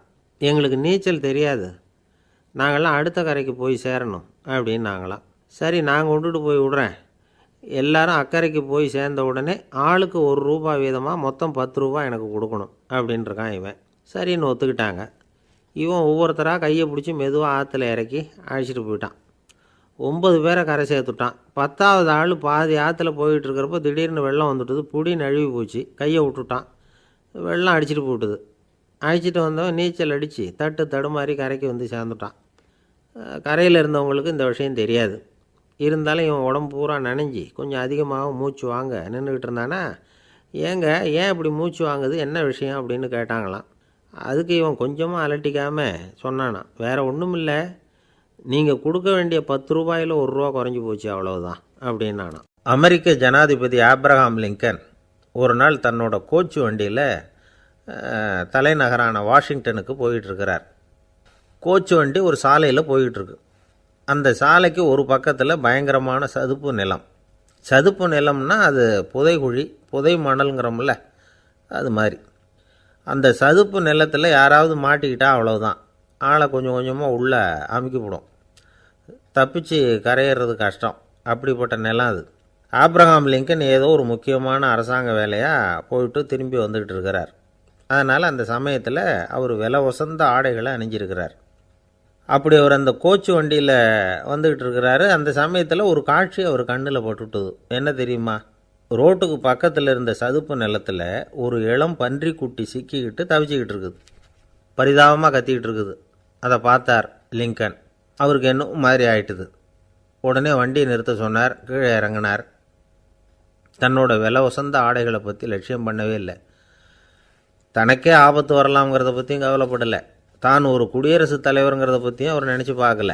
நேராக அந்த சதுப்பு நிலம் பக்கமாக போனார். அந்த சேத்துல இறங்கி பன்றிக்குட்டியை காப்பாற்றி கரைக்கு கொண்டுட்டு வந்து சேர்த்துட்டார். அதுக்கப்புறம் நிம்மதியாக கோச்சு வண்டியில் ஏறி வெள்ள மாளிகைக்கு வந்து சேர்ந்தார். ட்ரெஸ்ஸு உடம்பு பூரா சேறு சகதி. பார்க்குறவங்களுக்கெல்லாம் ஆச்சரியமாக போச்சு. அவங்களுக்கு ஒன்றும் புரியல. இவர் நேராக ட்ரெஸ்ஸு மாற்றிக்கிறதுக்காக போனார். கோச்சு வண்டி ஓட்டிகிட்டு வந்தவங்கிட்ட போய் எல்லோரும் கேட்டாங்க என்ன ஆச்சு அப்படின்னு. அவர் வர்ற வழியில் நடந்த விவரத்தை சொன்னார். ஆப்ரஹாம் லிங்கனுடைய இந்த இறக்க குணத்தை எல்லாரும் பாராட்டினாங்களாம், புகழ்ந்தாங்களாம். ஆனால் இதுக்கு லிங்கன் என்ன பதில் சொன்னார் தெரியுமா? தயவு பண்ணி இந்த புகழ்ச்சியான பேச்சையெல்லாம் ஒதுக்குங்க, அதெல்லாம் வேணாம். அந்த சின்ன பிராணி சகதியில் மாட்டிக்கிட்டு துடிச்சிக்கிட்டு இருந்தது, அதை பார்த்தேன். உடனே என்னுடைய இதயத்தில் ஒரு முள் தைச்சது மாதிரி ஒரு உணர்வு. அந்த முள்ளை பிடுங்கி எறிஞ்சேன், அவ்வளவுதான். உண்மையில் அந்த பிராணிக்கு நான் வந்து உதவினேங்கிறத விட எனக்கு ஏற்பட்ட இன்னலை போக்கிட்டேன் அப்படிங்கிறது தான் உண்மை. அதுதான் பொருத்தம். அப்படி இருக்கிறப்போ இதில் புகழறதுக்கு என்ன இருக்குது அப்படின்னார் ஆப்ரஹாம் லிங்கன். எவ்வளவு யதார்த்தமான வார்த்தைகள் பாருங்கள். இந்த காலத்தில் நம்மளையும் பல பேர் அப்படி உண்டு. நீச்சல் தெரியாத ஒரு ஆள் தண்ணியில் இறங்கிட்டான். தண்ணி ஆழங்கிறது அப்புறமா தான் தெரிஞ்சுது. தத்தளிக்க ஆரம்பிச்சிட்டான். வாழ்னு கத்துறான். கரையில் நின்றுக்கிட்டு இருந்த ஒருத்தர் இதை பார்த்தார். உடனே அவருக்கு இதயத்தில் முள் தைச்சது மாதிரி ஒரு உணர்வு. உடனே குபீர்னு தண்ணியில் பாய்ஞ்சார். அவரை காப்பாற்றி கரைக்கு கொண்டுட்டு வந்து சேர்த்தார். இதை பார்த்துக்கிட்டு இருந்த இன்னொருத்தர் காப்பாற்றின அந்த ஆளை பாராட்டி புகழ்ந்தார். என்ன புகழாதீங்க சார் அப்படின்னார் அவர். ஏன்னு கேட்டார் இவர். நான் அந்த ஆளை ஏன் காப்பாற்றினேன் தெரியுமா? அவன் நேற்றுக்கு என்கிட்ட ₹300 கடன் வாங்கியிருக்கிறான். இவன் தண்ணியில் போட்டான்னா நான் கொடுத்த கடனும் தண்ணியில் போடும். அதனால தான் விழுந்து காப்பாற்றினேன் அப்படின்னா அந்த ஆள். ஒரு காடு, அங்கே புத்தர் அவர் பாட்டுக்கு நடந்து போய்கிட்டே இருக்கிறார். அவருக்கு பின்னாடி ஒரு குரங்கு, அதுவும் தொடர்ந்து வந்துக்கிட்டே இருக்குது. புத்தர் திரும்பி பார்த்தார். குரங்கு அப்படியே குதித்து உயர எழும்பி ஒரு கிளையில் போய் உக்காந்தது. ஏன் இப்படி பண்ணுறேன்னு கேட்டார் புத்தர். என்னை சாதாரணமாக நினைக்க வேணாம், நான் மகாமந்தி, என்னால் எல்லாம் முடியும், முடியாதுங்கிற வார்த்தையே என்னுடைய அகராதியில் கிடையாது, என்ன வேணும்னாலும் செய்வேன் அப்படின்னுது. அப்படின்னா ஒரு பந்தயம் வச்சுக்கலாமான்னார் இவர். ஓ வச்சுக்கலாமேன்னுது. வேறு ஒன்றும் இல்லை, இப்போ நீ மேலே எழும்பி அந்த கிளையில் உட்காந்தது மாதிரி அங்கேருந்து தாவி என் உள்ளங்கையில் உட்காரணும், அவ்வளவுதான் அப்படின்னார். அப்படி உட்காந்துட்டா என்ன பரிசு அப்படின்னு கேட்டது அது. சொர்க்கத்தில் இருக்கிற மாமன்னன் மரகத சக்கரவர்த்தியை என்னோட இருக்கும்படியாக கூப்பிட்டுக்கிறேன். அந்த சமயத்தில் அவருடைய அரியணை அங்கே காலியாகிடும், நீ அதில் போய் உட்காந்துக்கலாம். பந்தயத்தில் தோத்துட்டா ஒரு கல்ப காலம் இந்த பூமியில் வாழ வேண்டியிருக்கும், அதுக்கு பிறகு தான் என்கிட்ட வர முடியும், என்ன சொல்கிற அப்படின்னார். குரங்குக்கு தாவறது ஒரு பெரிய காரியமா? இது எனக்கு ரொம்ப சாதாரண விஷயம், என்ன இப்போவே தாவட்டுமா அப்படின்னுது. சரின்னு சொல்லி உள்ளங்கையை நீட்டினார். அவருடைய கை தாமரை இலை அளவுக்கு அப்படியே விரிஞ்சுது. குரங்கு சௌகரியமாக உட்கார்றதுக்காக. குரங்கு தாவறதுக்கு தயாராச்சு. அதுக்கு முன்னாடி ஒரு சின்ன யோசனை அதுக்கு. இந்த கிளையிலேருந்து அந்த கைக்கு தாவறது எனக்கு ரொம்ப அற்பமான ஒரு வேலை, இது ரொம்ப சாதாரணம், என்னுடைய கௌரவத்துக்கு இது சரியாக இருக்காது. அதனால் நான் என்ன பண்ண போகிறேன்னா, இங்கேருந்து கிளையிலேருந்து அப்படியே உயர எழும்ப போகிறேன். எழும்பி மேல் உலகம் போய் அங்கே ஒரு சுற்றிவிட்டு அதுக்கப்புறம் அங்கேருந்து நேராக இந்த கையில் உட்கார போகிறேன் அப்படின்னு நினச்சிது. என்ன யோசிக்கிற அப்படின்னார் புத்தர். ஒன்றும் இல்லை, இந்த பாயிரம் பார் அப்படின்னு சொல்லி தாவி உயர போயிட்டுது. கொஞ்ச நேரத்தில் வான உலகத்துக்கே போய் சேர்ந்துட்டுது. அங்கே போய் பார்த்தா அங்கே ஒரு 5 பளிங்கு தூண்கள் இளம் சிவப்பு நிறத்தில் நின்றுக்கிட்டு இருக்குது. குரங்கு நினச்சிக்கிட்டது, புத்தர்கிட்ட போய் இந்த பளிங்கு தூண்களை பார்த்தோம்னு சொன்னால் அப்படியே திகைச்சி போயிடுவார், இந்த தூணில் ஏதாவது அடையாளம் செஞ்சுட்டு போகணும் அப்படின்னு அந்த இடத்துல மிதந்துக்கிட்டே நினச்சிது. உடனே ஒரு தூணில் எழுதிச்சு. என்ன எழுதிச்சுன்னா, ஒரு மகா ஞானி இங்கே போகிறார் அப்படின்னு எழுதிச்சு. எழுதிவிட்டு அப்படியே கீழே தாவி புத்தரோட உள்ளங்கையில் உட்காந்துது. எப்படி பார்த்தீங்களா என்னுடைய வேலை?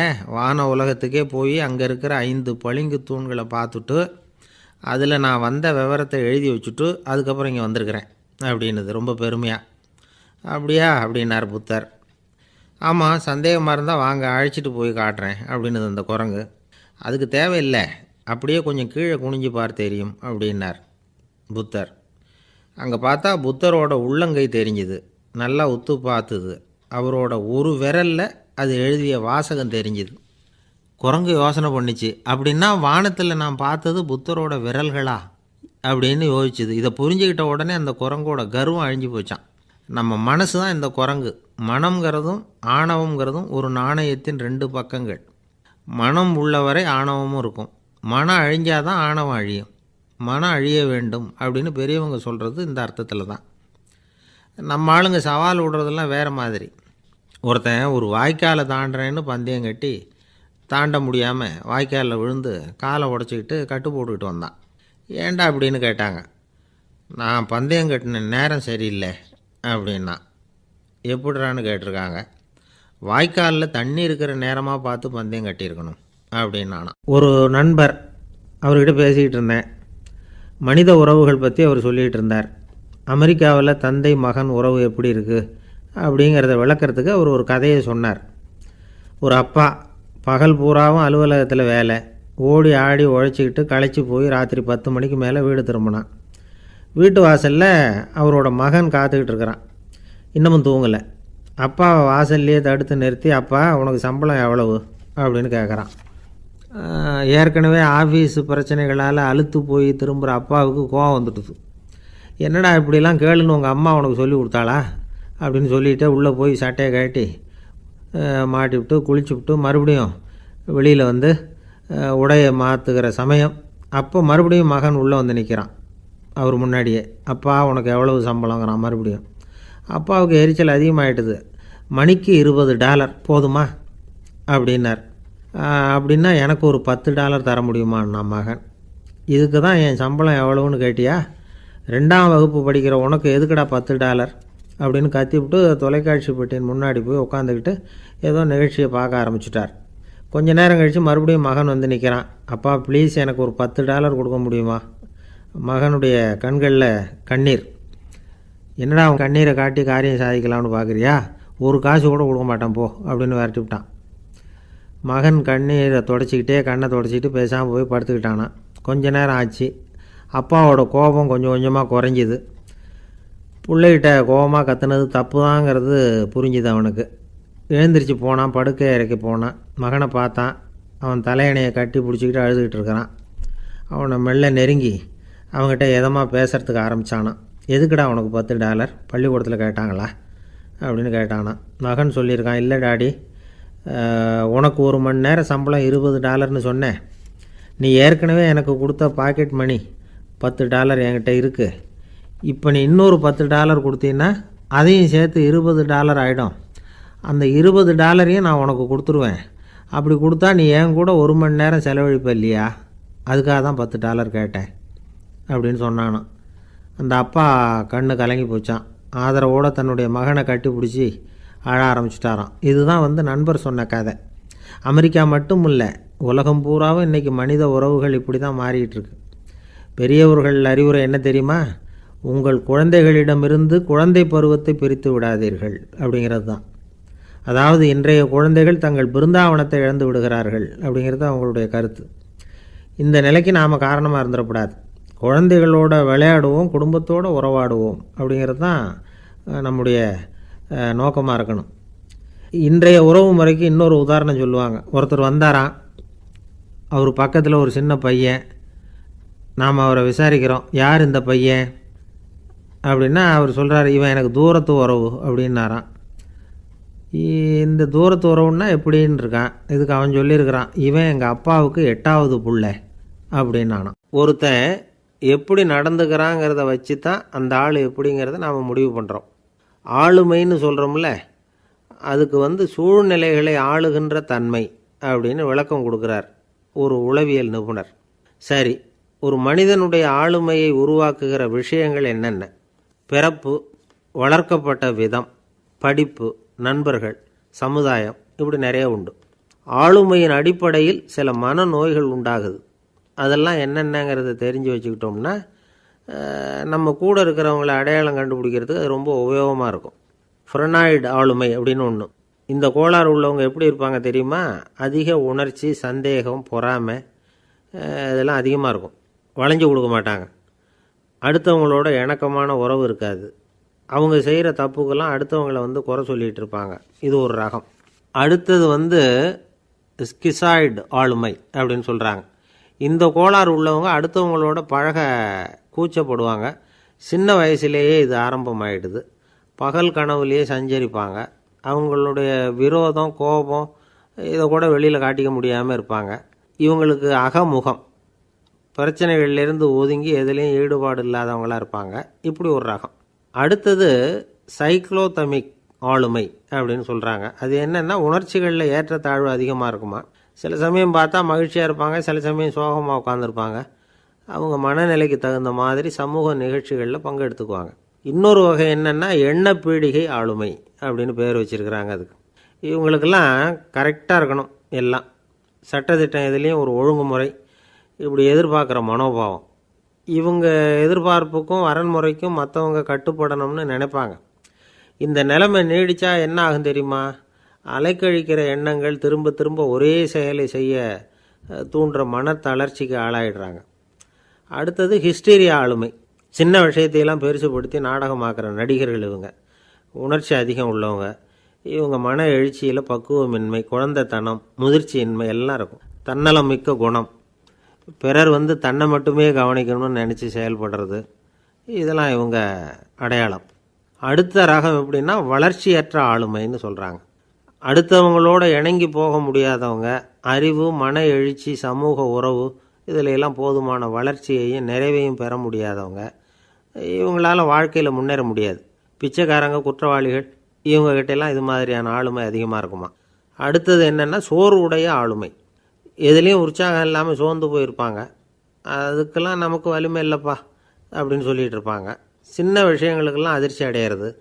வாழ்வின் சுவையை அனுபவிக்க முடியாதவங்க. இன்னொரு ரகம் இது கொதித்தெழும் ஆளுமைங்கிறாங்க.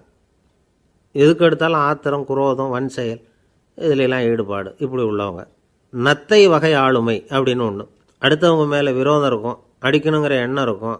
ஆனால் அதை அப்படியே வெளியில் காட்டாமல் அதே சமயம் அமைதியான முறையில் வெறுப்பை வெளிக்காட்டுற ரகம். இவங்கெல்லாம் பேசாமல் கம்முன்னு இருந்துக்கிட்டே நினச்சதை நிறைவேற்றிக்கிறவாங்க. முன்ஜாக்கிரதை ஆளுமை அப்படின்னு ஒரு ரகமாக பாதுகாப்பின்மை, சந்தேகம், முழுமையின்மை, அறவேக்காட்டுத்தனம் இந்த மனப்போக்கு அதிகமாக இருக்கிறதுனால அகம்பாவம், புடிவாதம், எச்சரிக்கை எல்லாம் அளவுக்கு மீறி இருக்கும். இதுவரைக்கும் நாம் பேசிக்கிட்டு இருந்த ஆளுமை பண்புகள் அளவுக்கு அதிகமாக போயிட்டுதுன்னா ஆளுமை கோளாறுகள் ஏற்படும். அதன் அடிப்படையில் மனவியாதிகள் வருமா. அதனால் இணக்கமான எல்லாரும் விரும்புகிற இயல்பான ஆளுமையை பெறுவதற்கு நாம் முயற்சி செய்யணும் அப்படிங்கிறது மனோதத்துவ நிபுணர்களுடைய ஆலோசனை. ஒருத்தர் ஒரு மனோதத்துவ டாக்டரை தேடிட்டு வந்தாராம். டாக்டர், எனக்கு மனசில் ஏதோ வியாதி, ஆளுமை கோளாறு, அதாவது எனக்கு சீக்கிரமாக செத்து போனால் தேவையில்லைன்னு தோணுது அப்படின்னாராம். உடனே அந்த டாக்டர், சரி அப்படின்னா இங்கே இருங்க, நான் வைத்தியம் பார்க்குறேன் அப்படின்னாராம். என்னை விட யோக்கியம் இந்த உலகத்தில் வேறு யாரும் இல்லை சார் அப்படின்னார் ஒருத்தர். அவரை விட அயோக்கியன் வேறு யாரும் இருக்க முடியாதுங்கிற முடிவுக்கு கேட்டவங்க வந்துட்டாங்களாம். மனுஷனுக்கு இருக்கிற ஒரு மிகப்பெரிய குறையே தன்கிட்ட இருக்கிற குறை அவனுக்கு தெரியாமல் போகிறது தான். ஆனால் அடுத்தவங்ககிட்ட இருக்கிற குறை இவனுக்கு தெளிவாக தெரிஞ்சிடும். ஒரு ஒட்டகம் ஒரு கொக்கை பார்த்து ஒரு கேள்வி கேட்டுதான். என்ன கேள்வி தெரியுமா? உன் கழுத்து ஏன் இப்படி வளைஞ்சி போயிருக்குது அப்படின்னு கேட்டிருக்கு. இதுக்கு உடம்பே வளைச்சல். இது போய் கொக்கை கிண்டல் பண்ணுது. இன்றைக்கி மனித சுபாவமும் கிட்டத்தட்ட இப்படி தான் இருக்குது. இந்த உலகத்தில் குறையில்லாத மனிதர்கள் யாரும் கிடையாது, நாம் உள்பட அப்படிங்கிறத முதல்ல நாம் நல்லா புரிஞ்சுக்கணும். ஒரு ஊரில் ஒரு விற்பனை நிலையம் இருந்தது. செல்ல பிராணிகளை விற்பனை செய்கிற நிலையம் அது. நாய், கிளி, பூனை இப்படி நிறைய வச்சு விற்பனை பண்ணிகிட்டு இருக்கிறாங்க. நாய்க்குட்டி விற்பனை செய்கிற பகுதியில் ஒரு சிறுவன் நின்றுக்கிட்டு இருந்தான். விற்பனை செய்கிற ஆளுகிட்ட விலை கேட்டுக்கிட்டு இருந்தான். அதோ இருக்குதே அந்த நாய்க்குட்டி என்ன விலை அப்படின்னு கேட்டானா. 1000 ரூபா அப்படின்னாரான். சரி அது வேணாம், இது என்ன விலைன்றிருக்கான். 500 ரூபா அப்படின்னாரான். இந்த சின்ன பையன் கையில் வச்சுருந்தது வெறும் 50 ரூபா தான். அதனால் இதை விட குறைச்சலாக கிடைக்குமான்னு பார்த்துருக்கான். அந்த கடையில் ஒரு மூலையில் சரியாக கவனிக்கப்படாமல் ஒரு நாய்க்குட்டி படுத்து கிடந்தது. பாவமாக கத்திக்கிட்டு இருந்தது. அதை பார்த்ததுமே இவனுக்கு அது ரொம்ப பிடிச்சி போச்சு. உடனே அந்த கடைக்காரரை பார்த்து, அதுவும் அந்த மூலையில் படுத்து கிடக்குதே அந்த நாய்க்குட்டி என்ன விலை அப்படின்னு கேட்டிருக்கான். தம்பி, அது ஒரு கால் ஊனம், அதனால் அது உன்னோட குதித்து விளையாடவோ ஓடுறதோ அதால் முடியாத காரியம் அப்படின்ட்டுருக்கார் அவர். அது தெரிஞ்சுதாங்க கேட்குறேன், அதோட விலை என்ன அதை மட்டும் சொல்லுங்களேன் அப்படின்ட்டுருக்கான். தம்பி, இது கால் ஊனம் உள்ள ஒரு நாய். இதை போய் காசு கொடுத்து வாங்கிறதுக்கு யாராவது பிரியப்படுவாங்களா? இதை நான் உனக்கு இலவசமாகவே தர்றேன், எடுத்துகிட்டு போ அப்படின்னாரான். இதை கேட்டதும் அந்த சிறுவனுக்கு கோவம் வந்துட்டு தான். நீங்கள் ஒன்றும் சும்மா கொடுக்க வேணாம், இந்தாங்க 50 ரூபா, இதை வச்சுக்கிட்டு நாய்க்குட்டியை கொடுங்க அப்படின்ட்டுருக்கான். அவருக்கு ஒன்றும் புரியல, ஆச்சரியமாக இருந்தது. சரின்னு பணத்தை வாங்கிட்டு நாய்க்குட்டியை தூக்கி கொடுத்தார். அந்த சிறுவன் அந்த நாய்க்குட்டியை 2 கையாலையும் வாங்கினா, மார்போடு பிரியமாக சேர்த்து அணைச்சிக்கிட்டான். தெருவில் இறங்கி நடக்கிறான். அப்படி நடக்கும்பொழுது தான் பார்க்குறார், கடைக்காரர் ஆச்சரியமாக அவனை பார்க்குறார். அப்போ தான் அவருக்கு ஒரு விஷயம் புரியுது. அந்த சிறுவன் தெருவில் நாய்க்குட்டியை மார்போடு அணைச்சிக்கிட்டு விந்தி விந்தி நடந்து போய்கிட்டு இருக்கிறான். ஆமாம், அவனுக்கும் ஒரு கால் ஊனம். இந்த நாய்க்குட்டியை யாருமே வாங்க மாட்டாங்கன்னு நினச்சிக்கிட்டு இருந்தார். குறையுள்ள அதுக்கும் ஒரு எஜமானன் கிடச்சிட்டான். அதனால் ஊனம் ஒரு குறை இல்லை அப்படிங்கிற உண்மையை அந்த கடைக்காரர் புரிஞ்சுக்கிட்டாராம். நம்மால் ஒருத்தர் கொஞ்சம் வயசானவர், எழுந்திரிச்சு சரியாக நடக்க முடியாது, சாய்வு நாற்காலியிலேயே எப்பவும் உட்காந்துருப்பார். அவர் தனக்கு துணையாக ஒரு நாயை பக்கத்தில் வச்சுருந்தார். அதுவும் ரொம்ப வயசான ஒரு நாய், எழுந்திரிக்கவே சிரமப்படும், நடக்கவும் முடியாது. அவர் பக்கத்துலேயே இதுவும் சோர்ந்து போய் படுத்து கிடக்கும். அந்த பெரியவரை பார்க்க வந்த ஒருத்தர் கேட்டார், ஏங்க, ஒரு சின்ன பையனை உங்களுக்கு துணையாக வச்சுக்கக்கூடாதா? இந்த நாயை உங்களுக்கு பாதுகாப்பாக வச்சுருக்கிறீங்களே, உங்களுக்கு ஒரு ஆபத்துன்னா இது எப்படி உங்களுக்கு உதவ முடியும் அப்படின்னார். அப்போ அவர் சொன்னாராம், எனக்கு ஒரு ஆபத்துன்னா அந்த சமயத்தில் இந்த நாய் என்னை தனியாக விட்டுட்டு ஓடி போயிடாமல் இருக்கணும்ல, அதுக்காக தான் இதை நான் வச்சுருக்கிறேன் அப்படின்னாராம். பக்தின்னு சொல்கிறோம் இல்லையா, அது 3 வகைப்படும் அப்படிங்கிறார் ஒரு பெரியவர். அது என்ன 3 வகைன்னா, தெய்வ பக்தி, அடியார்கள் பக்தி, குரு பக்தி. அடியார் பக்தியை விட தெய்வ பக்தியை விட குரு பக்தி தான் ரொம்பவும் சிறந்ததுங்கிறார் அவர். தெய்வத்துக்கிட்ட செஞ்ச பாவம் குருநாதர்கிட்ட தீர்ந்துருமா, குருநாதர்கிட்ட செஞ்ச பாவம் தெய்வத்துக்கிட்ட போனாலும் தீராதான். இப்படி பெரியவங்கள்லாம் சொல்லி வச்சுருக்கிறாங்க. ஒரு காடு, அங்கே அயோத தௌமியர் அப்படின்னு ஒரு தபோதனர், அவர் பல மாணவர்களை ஒன்றா சேர்த்து ஒரு குருகுலம் நடத்திக்கிட்டு இருக்கிறார். பல தரப்பட்டவங்க, பல திறப்பட்டவங்க மாணவர்கள் அதில் சேர்ந்து படிச்சுக்கிட்டு இருக்கிறாங்க. பாஞ்சால ராஜகுமாரன் ஒருத்தனும் அந்த குருகுலத்தில் சேர்ந்து படிச்சுக்கிட்டு இருக்கிறான். அவன் பேர் ஆருணி. பெரிய இடத்து புள்ள, இருந்தாலும் படுப்பில் ரொம்ப கெட்டிக்காரனாக இருந்தான். அவன்தான் அங்கே முதல் மாணவன். ஒரு நாள் குருநாதர் அந்த அரசகுமாரனை கூப்பிட்டார். நம்ம குருகுலத்துக்கு சொந்தமான வயலில் தண்ணீர் பெருகி வெள்ளம் வந்து பயிரை வந்து அழிக்குதான். அதனால் நீ போய் மடையை அடைச்சிட்டு வந்துரு அப்படின்னார். அந்த அரசகுமாரன் உடனே புறப்பட்டான். குருநாதர் சொல்லிட்டார்ல, உடனே புறப்பட்டான். நான் பெரிய இடத்து பிள்ளையாச்சே, ராஜகுமாரனாச்சே, ரொம்ப செல்வாக்கூட வளர்ந்தவனாச்சே, நான் போய் வயலில் இறங்கி வேலை செய்கிறதா அப்படின்னுலாம் அவன் நினைக்கல. குருநாதர் கட்டளையை நிறைவேற்ற வேண்டியது நம்ம கடமை அப்படின்னு நினச்சான். உடனே ஒரு மண்வெட்டியை தூக்கி தோளில் வச்சுக்கிட்டு புறப்பட்டு போயிட்டான். வயலுக்கு போனான். பார்த்தான், தண்ணி கரையை உடச்சிக்கிட்டு வயலுக்குள்ளே ஏகமாக பாஞ்சிக்கிட்டு இருக்குது. இவன் மண்வெட்டியால் களிமண்ணை புல்லோடு சேர்த்து புல் பற்ற மாதிரி வெட்டி வெட்டி போட்டான். இருந்தாலும் மடையை அடைக்க முடியல. தண்ணி அதை மீறி வந்துக்கிட்டே இருக்குது. தண்ணி வந்து வேகமாக வயலுக்குள்ளே போய்கிட்டே இருக்குது. போடுற பத்தையெல்லாம் கரைஞ்சி கரைஞ்சி போயிட்டுருக்கு. இருந்தாலும் இவன் தன்னுடைய முயற்சியை கைவிடலை. வெட்டி வெட்டி போட்டுக்கிட்டே இருக்கிறான். காலையில் அங்கே போனவன் சாயந்தரம் வரைக்கும் இப்படி செஞ்சுக்கிட்டு இருக்கிறான். உடம்பும் மனசும் ரொம்பவும் சோர்ந்து போச்சு.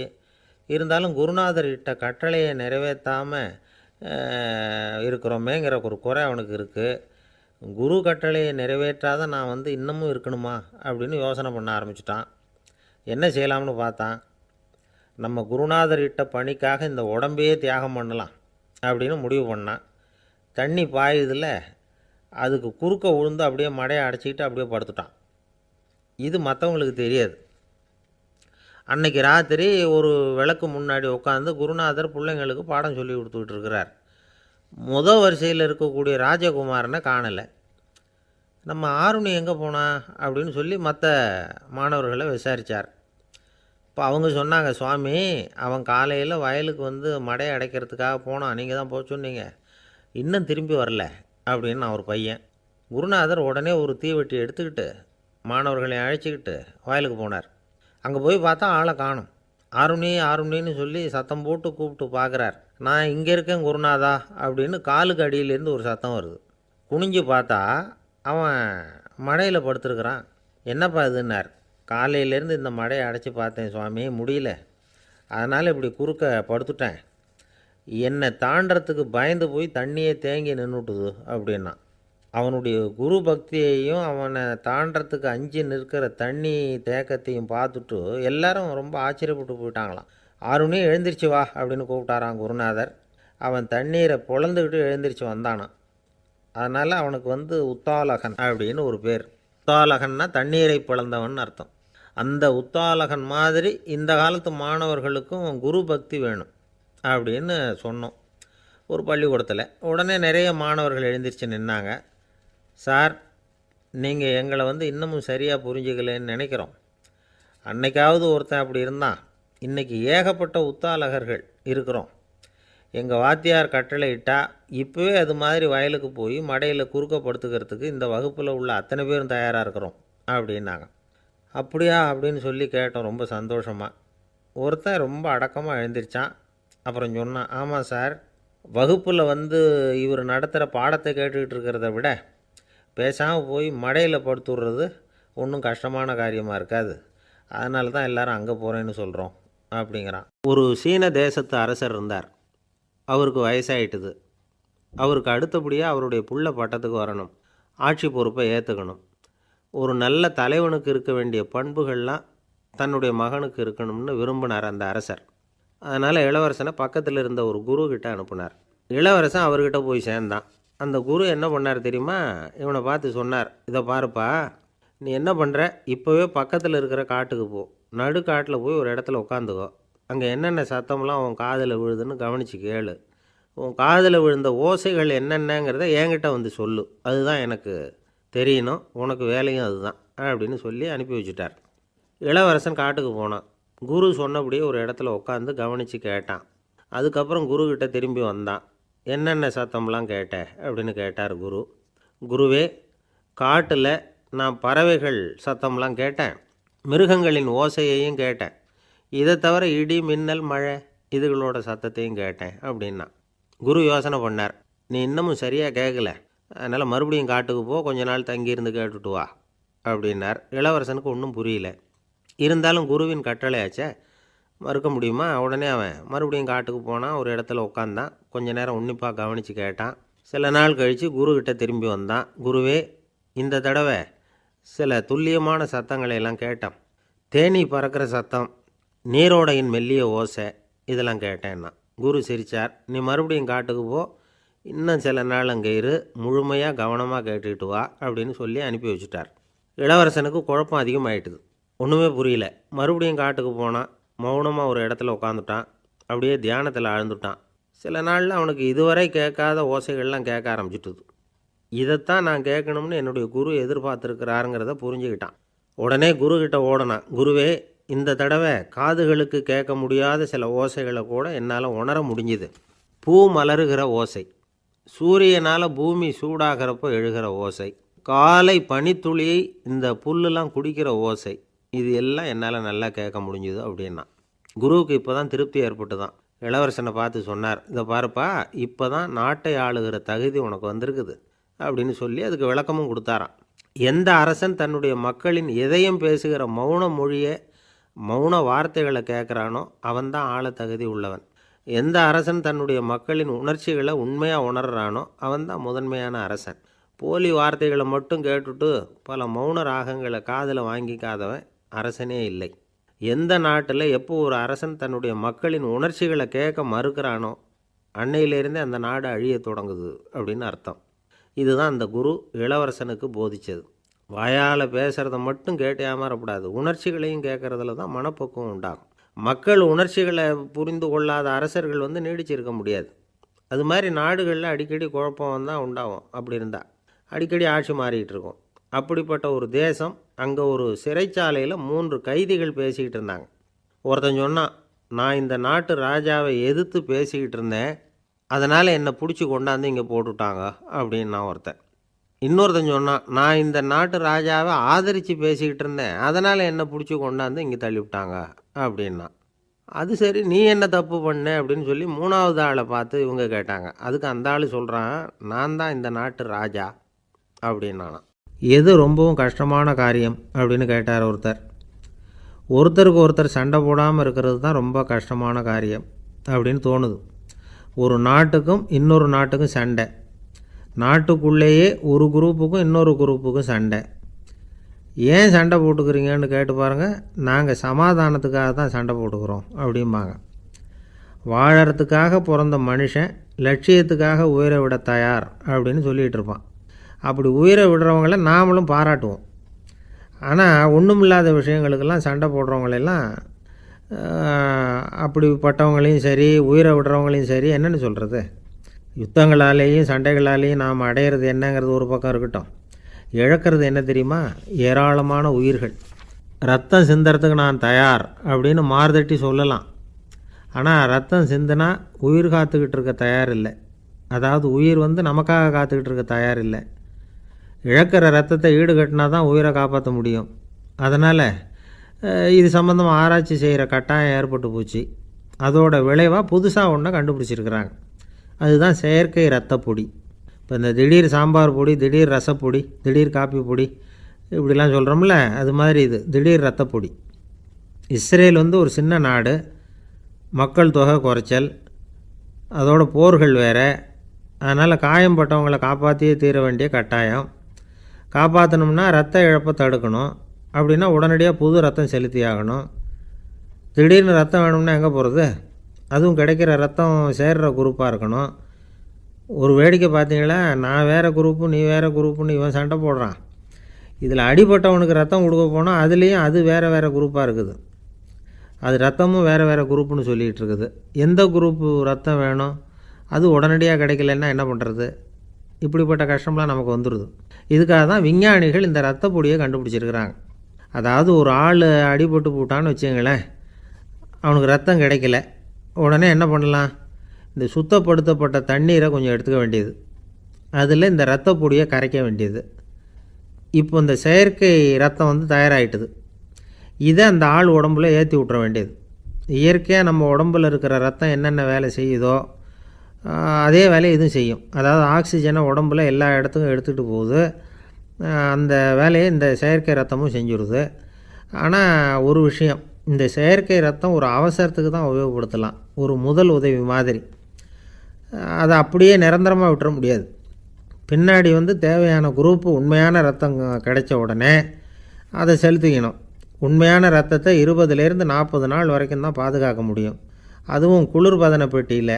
அதுக்குள்ளே உபயோகப்படுத்தலைன்னா அது வீணாக போயிடும்.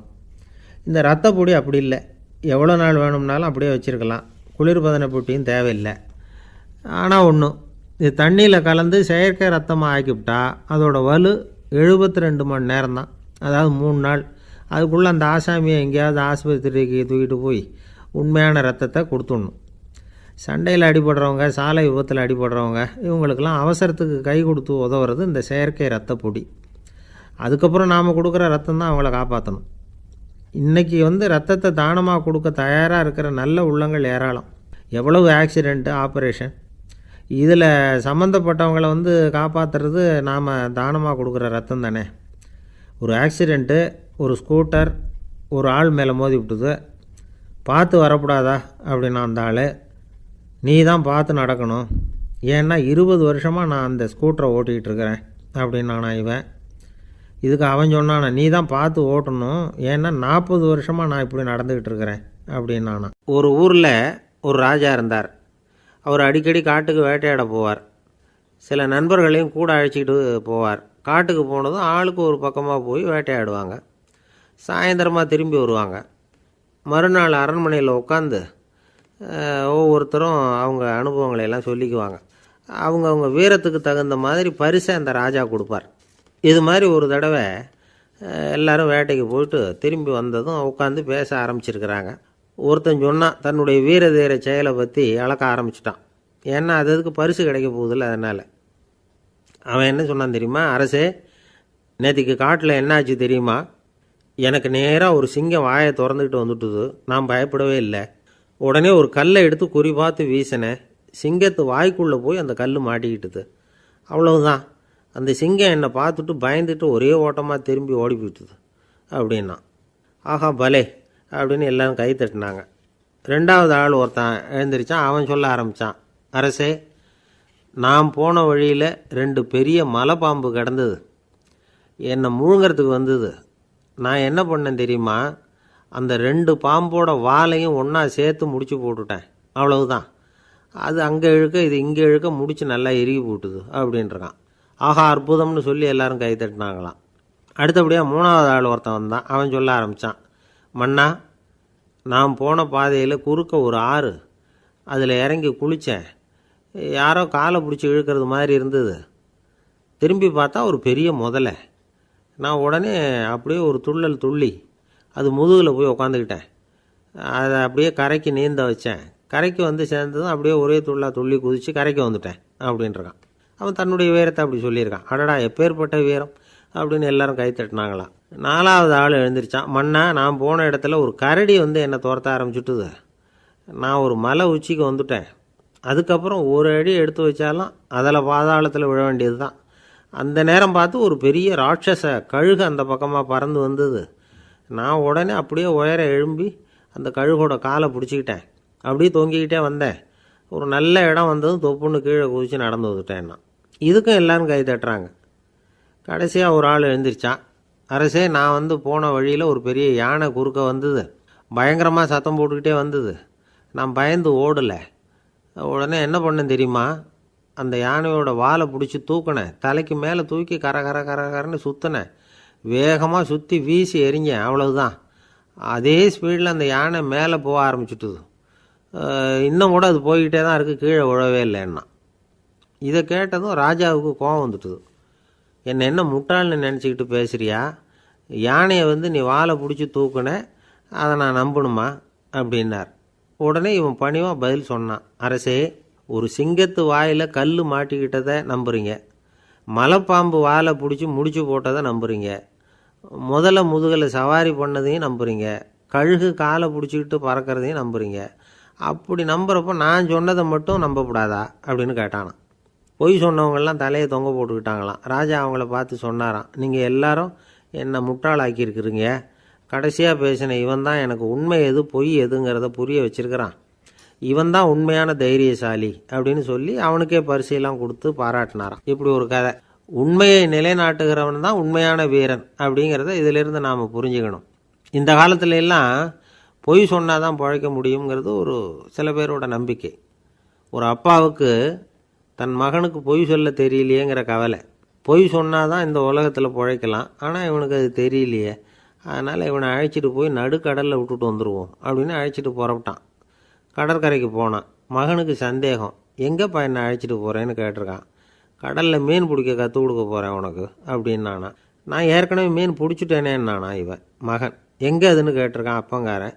சுட்டு சாப்பிட்டுட்டேன்ருக்கான் புள்ள.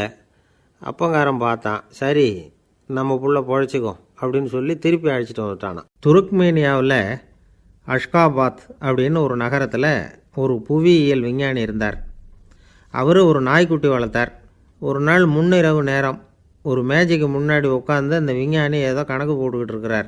அவருக்கு ஒரு சின்ன பெண் குழந்தை, அது தொட்டிலில் தூங்கிட்டு இருக்குது. அந்த நாய்க்குட்டியும் ஒரு மூலையில் படுத்து அது பாட்டுக்கு தூங்கிட்டு இருந்தது. ஒரே அமைதி. அந்த நேரத்தில் திடீர்னு அந்த நாய்க்குட்டி துள்ளி எழுந்திரிச்சிது. நேராக குழந்தைகிட்ட ஓடிச்சு. அந்த குழந்தைய அது போட்டிருந்த ட்ரெஸ்ஸோடு சேர்த்து கவ்வி தூக்குச்சு. தூக்கிக்கிட்டு வாசல் பக்கம் ஓடிச்சு. நாய்க்குட்டி குழந்தைய கவ்வி தூக்க முடியுமாங்கிற சந்தேகம் உங்களுக்கு இல்லையா? நீங்கள் நம்ம ஊர் நாய்க்குட்டியவே பார்த்து பழக்கப்பட்டிருக்கீங்க, அதனால் நம்புறதுக்கு சிரமமாக இருக்கும். அந்த ஊர்லெலாம் அது ரொம்ப ஸ்ட்ராங்காக இருக்கும், ஒரு ஏதோ கண்ணுக்குட்டி மாதிரி இருக்கும். விஞ்ஞானி அதை பார்த்துட்டார். உடனே அந்த நாய்க்கு வெறி பிடிச்சிட்டுதுன்னு முடிவு பண்ணிவிட்டு தன்னோட கை துப்பாக்கி எடுத்துக்கிட்டு ஓடி வந்தார். அவர் வெளியில் நாய்க்குட்டி எங்கே அப்படின்னு பார்த்து தேடுறார். அந்த நேரத்தில் அந்த வீடு இடிஞ்சு விழுது. காரணம் பூமி அதிர்ச்சி. இப்படி பூமி அதிர்ச்சி உண்டாக போகுதுங்கிறது அந்த நாய்க்குட்டிக்கு முன்னாடியே தெரிஞ்சு போச்சு. அதுதான் குழந்தைய தூக்கிட்டு வெளியில் ஓடி வந்திருக்குது. அது மூலமாக அந்த குடும்பத்தையே காப்பாற்றிருக்குது அந்த நாய்க்குட்டி. இந்த சம்பவம் நடக்கிறதுக்கு 3 நாளைக்கு முன்னாடியே சில பிராணிகளுக்கு இப்படி நடக்க போகுதுங்கிறது தெரிஞ்சிருக்குதான். ஆமாம், அந்த நகரத்தில் 3 நாளைக்கு முன்னாடியே பாம்பு, பல்லி இதெல்லாம் அது தங்கியிருந்த வலையை விட்டு வெளியில் ஓடி வந்துட்டுது. அதே மாதிரி அங்கே இருந்த புறாவெல்லாம் பறந்து போயிடுச்சான். இதே மாதிரி யுகோஸ்லோவியாவில் கூட ஒரு நகரம், அங்கே ஒரு நாள் ராத்திரி ஒரு மிருக காட்சி சாலையில் திடீர்னு ஒரு பெரிய கலவரம், கூச்சல், குழப்பம். அங்கே இருந்த கழுதை, புலி, யானை, பறவை எல்லாம் கண்ணாபின்னான்னு கத்த ஆரம்பிச்சுட்டுது. நீர் யானை அதுக்குன்னு போடப்பட்டிருந்த தடுப்பையே தாண்டி குதித்து வெளியில் வந்துட்டு தான். மறுநாள் தான் எல்லாருக்கும் விஷயம் புரிஞ்சுது. அடுத்த நாள் காலையில் அங்கே பூமி அதிர்ச்சி உண்டாயிட்டுது.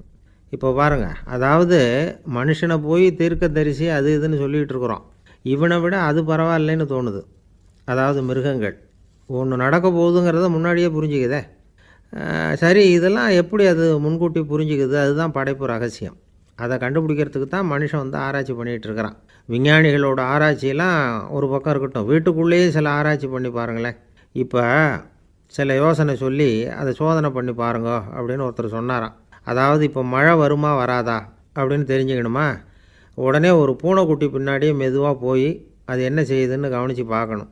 பூனைக்குட்டி தன்னோட பாதத்தினால சுகத்தில் அப்படி கீறிக்கிட்டு இருக்கும். அப்படி கீறினா கண்டிப்பாக மழை வரும். சில சமயம் பூனைக்குட்டி அப்படியே மல்லாந்து படுத்துக்கிட்டு பாதத்தை உயர தூக்கும், அப்படியும் இப்படியும் புரளும். இப்படி செஞ்சதுன்னா அன்னைக்கும் மழை இருக்காது. அதனால் முன்னாடி இருந்தது மழை வர்றதுக்கு அறிகுறி, இது மழை இல்லைங்கிறதுக்கு அறிகுறி. பறவைகள், பிராணிகள் இதுகளோட நடவடிக்கைகளை பார்த்துட்டு அதையெல்லாம் அடிப்படையாக வச்சு தான் காலநிலையை கண்டுபிடிக்கிற கருவிகளை கண்டுபிடிச்சிருக்கிறாங்க. வாத்து இருக்குல்ல, சில சமயம் தன்னோட அழகை தன்னோட இறகுகளில் அப்படியே புதைச்சிக்கும். அப்படி செஞ்சால் குளிர்காலம் வரப்போகுதுன்னு அர்த்தம். பருவநிலை குளிராக மாறப்போகுதுங்கிறதுக்கு இதுதான் அறிகுறி. சிட்டுக்குருவி இருக்குதுல்ல, அதெல்லாம் புழுதியில் உழுந்து புரளும், சிறகுகளை படபடன்னு அடிச்சுக்கும். அப்படி செஞ்சால் மழை வரப்போகுதுன்னு அர்த்தம். ஒன்று மட்டும் நாம் நல்லா தெரிஞ்சுக்கணும், இயற்கையின் சீற்றம்னு சொல்கிறோம் இல்லையா, இயற்கை ஏன் நம்ம மேலே கோவப்படுது? இயற்கையை நாம் அனுசரித்து போகிறதில்ல, அதனால் கோவப்படுது. காடுகளை அழிக்கப்படாது, விலங்குகளை கொல்லக்கூடாது, இயற்கை ஏற்படுத்தி வச்சுருக்கிற சமநிலையை கெடுக்கக்கூடாது. அதை புரிஞ்சுக்கிட்டு வாழ்ந்தோம்னா பூமியும் நடுங்காது, நாமளும் நடுங்க வேண்டிய அவசியம் இருக்காது. ஒருத்தர் இருந்தார், சாராய கடைக்கு போனாராம், நிறைய சாப்பிட்டார். அப்புறம் சொன்னார், இது ரொம்ப அற்புதமான சரக்கு போல் இருக்குது, உள்ளே போன உடனே இந்த பூமியே நடுங்கிறது மாதிரி இருக்குது எனக்கு அப்படின்னாராம். இதுக்கு கடைக்காரர் சொல்லியிருக்கார், நீங்கள் சாப்பிட்டது வெறும் பச்சை தண்ணி தாங்க, இப்போ ஏற்பட்டிருக்கிறது நிஜம் பூமி அதிர்ச்சி அப்படின்னாராம். ஒரு ஊரில் ஒரு இளைஞன் இருந்தான்.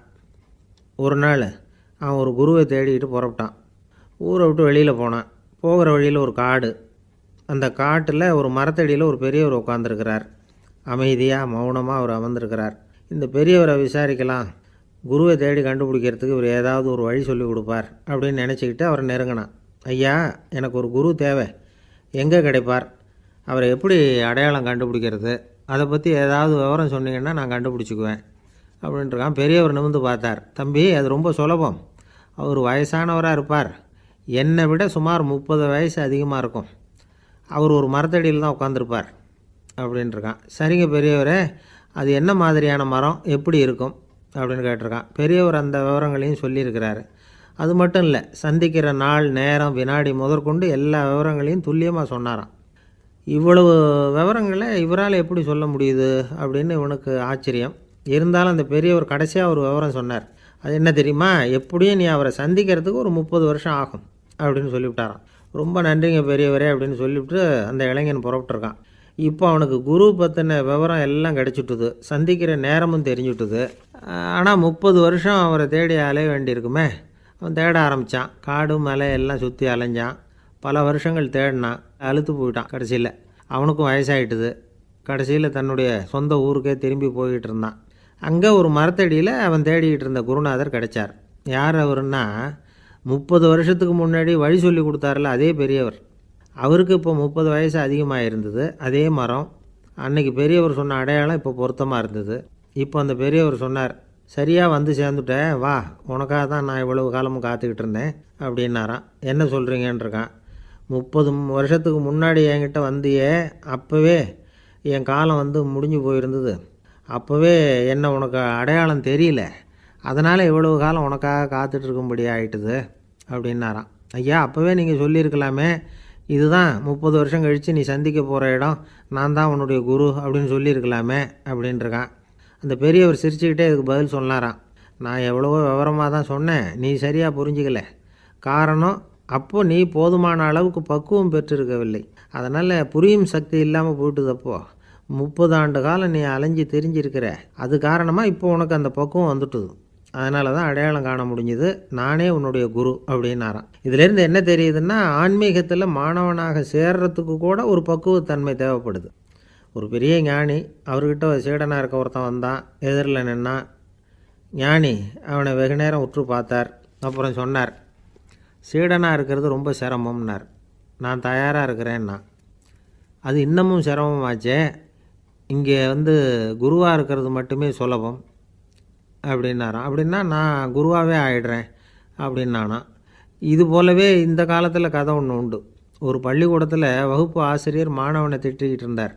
டேய், நீ 100க்கு 10 மார்க்கு தான் வாங்கிக்கிட்டு இருக்க, இவ்வளவு மோசமாக நீ படித்தா கடைசியில் மாடு மேய்க்கிறது கூட லாய்க்கு இல்லாதவனா ஆகிடுவேன், அதுக்கப்புறம் என்ன செய்ய போகிறேன் அப்படின்னாராம். பையன் தலையை சொரிஞ்சிக்கிட்டே சொன்னானா, சார் அப்படின்னா ஒன்று செய்கிறேன் அப்படின்னானா. இவர் கேட்டிருக்கார், என்ன செய்ய போகிறேன்னு.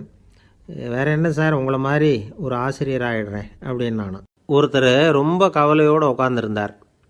எதை பற்றி சார் கவலைப்படுறீங்கன்னு கேட்டோம். எதிர்காலத்தை பற்றி கவலைப்படுறேன்னார். ஏன்னு கேட்டோம். என்ன பண்ணுறதுன்னே தெரியல சார், எதிர்காலம் ஒரே இருட்டாக இருக்குது, பாதையே புரியலன்னார். இன்றைக்கி நம்ம இளைஞர்கள் பல பேருக்கு எதிர்காலம் இருட்டாக தான் தெரியுது. அவங்கெல்லாம் இந்த கதையை கொஞ்சம் கேட்கணும். ஒரு மலை அடிவாரத்தில் ஒரு சின்ன கிராமம். அந்த மலை ரொம்ப உயரமானது, அடர்த்தியாக செடி கொடிகள் மரங்கள் அதில் மண்டி கிடக்குது. பகல் வேளையில் இருட்டாக தான் இருக்கும், அவ்வளோ அடர்த்தி. அந்த மலை உச்சியில் ஒரு கோவில். நாள் ராத்திரியே புறப்பட்டால் தான் காலையில் அந்த கோயிலுக்கு போய் சேர முடியும். கிராமத்து இளைஞன் ஒருத்தன் அந்த மலை உச்சிக்கு போக வேண்டியிருந்தது. கையில் ஒரு விளக்கை எடுத்துக்கிட்டு நாள் ராத்திரியே புறப்பட்டான். புறப்பட்டு போனவன் கிராமத்து எல்லையிலேயே நின்றுட்டான். ஏன் தெரியுமா? அவன் கையில் இருந்த விளக்கோட வெளிச்சம் 10 அடி தூரத்துக்கு தான் தெரியுது. அது வரைக்கும் தான் பாதை தெளிவாக இருக்குது. அதுக்கு அப்பாலெல்லாம் ஒரே இருட்டாக இருக்குது, பாதை புரியல. இவன் யோசனை பண்ணி பார்த்தான். மனசுக்குள்ளே ஒரு சந்தேகம். 10 அடி தூரம் தானே வெளிச்சம் தெரியுது, அப்படின்னா நாம் 10 அடி தூரம் தானே போக முடியும். அதுக்கும் அந்தாண்ட ஒரே இருட்டாக இருக்குதே, அதில் எப்படி நாம் நடந்து போகிறது? நாம் ரொம்ப தூரம் நடந்து போய் ஆகணுமே. அப்படிப்பட்ட நினப்பெல்லாம் அவனுக்கு வந்துட்டுது. இதுதான் அவன் மனசில் ஏற்பட்ட தயக்கம்.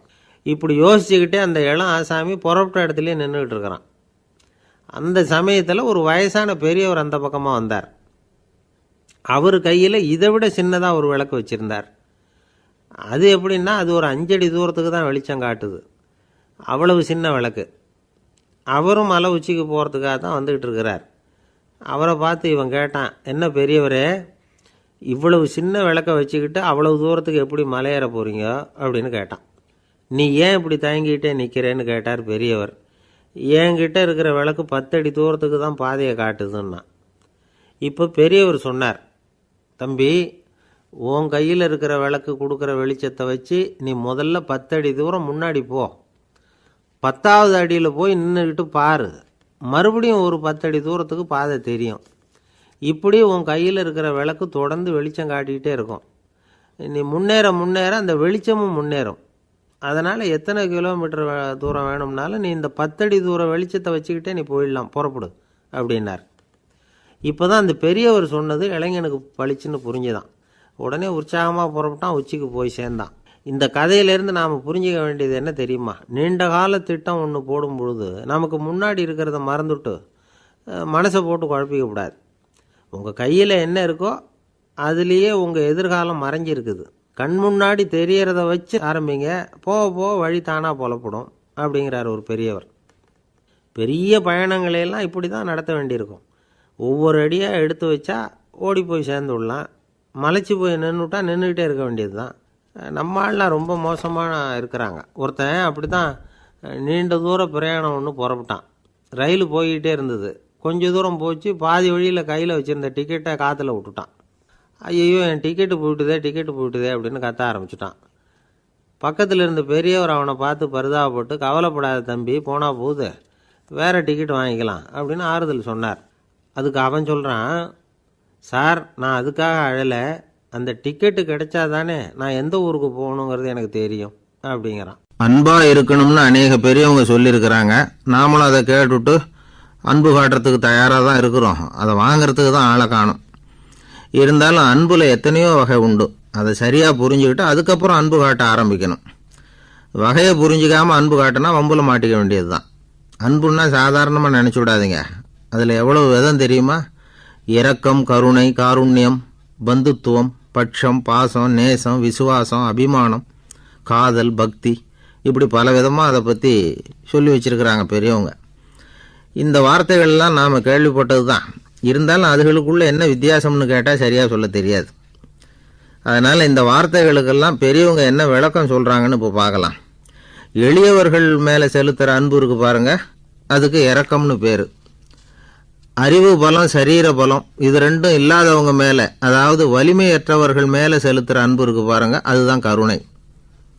எறும்புலேருந்து யானை வரைக்கும் சகல ஜீவராசிகள் மேலேயும் காட்டுற அன்புக்கு காருண்யம்னு பேர், ஜீவகாருண்யம். சிபி சக்கரவர்த்தி காட்டின அன்பு இந்த ரகம்.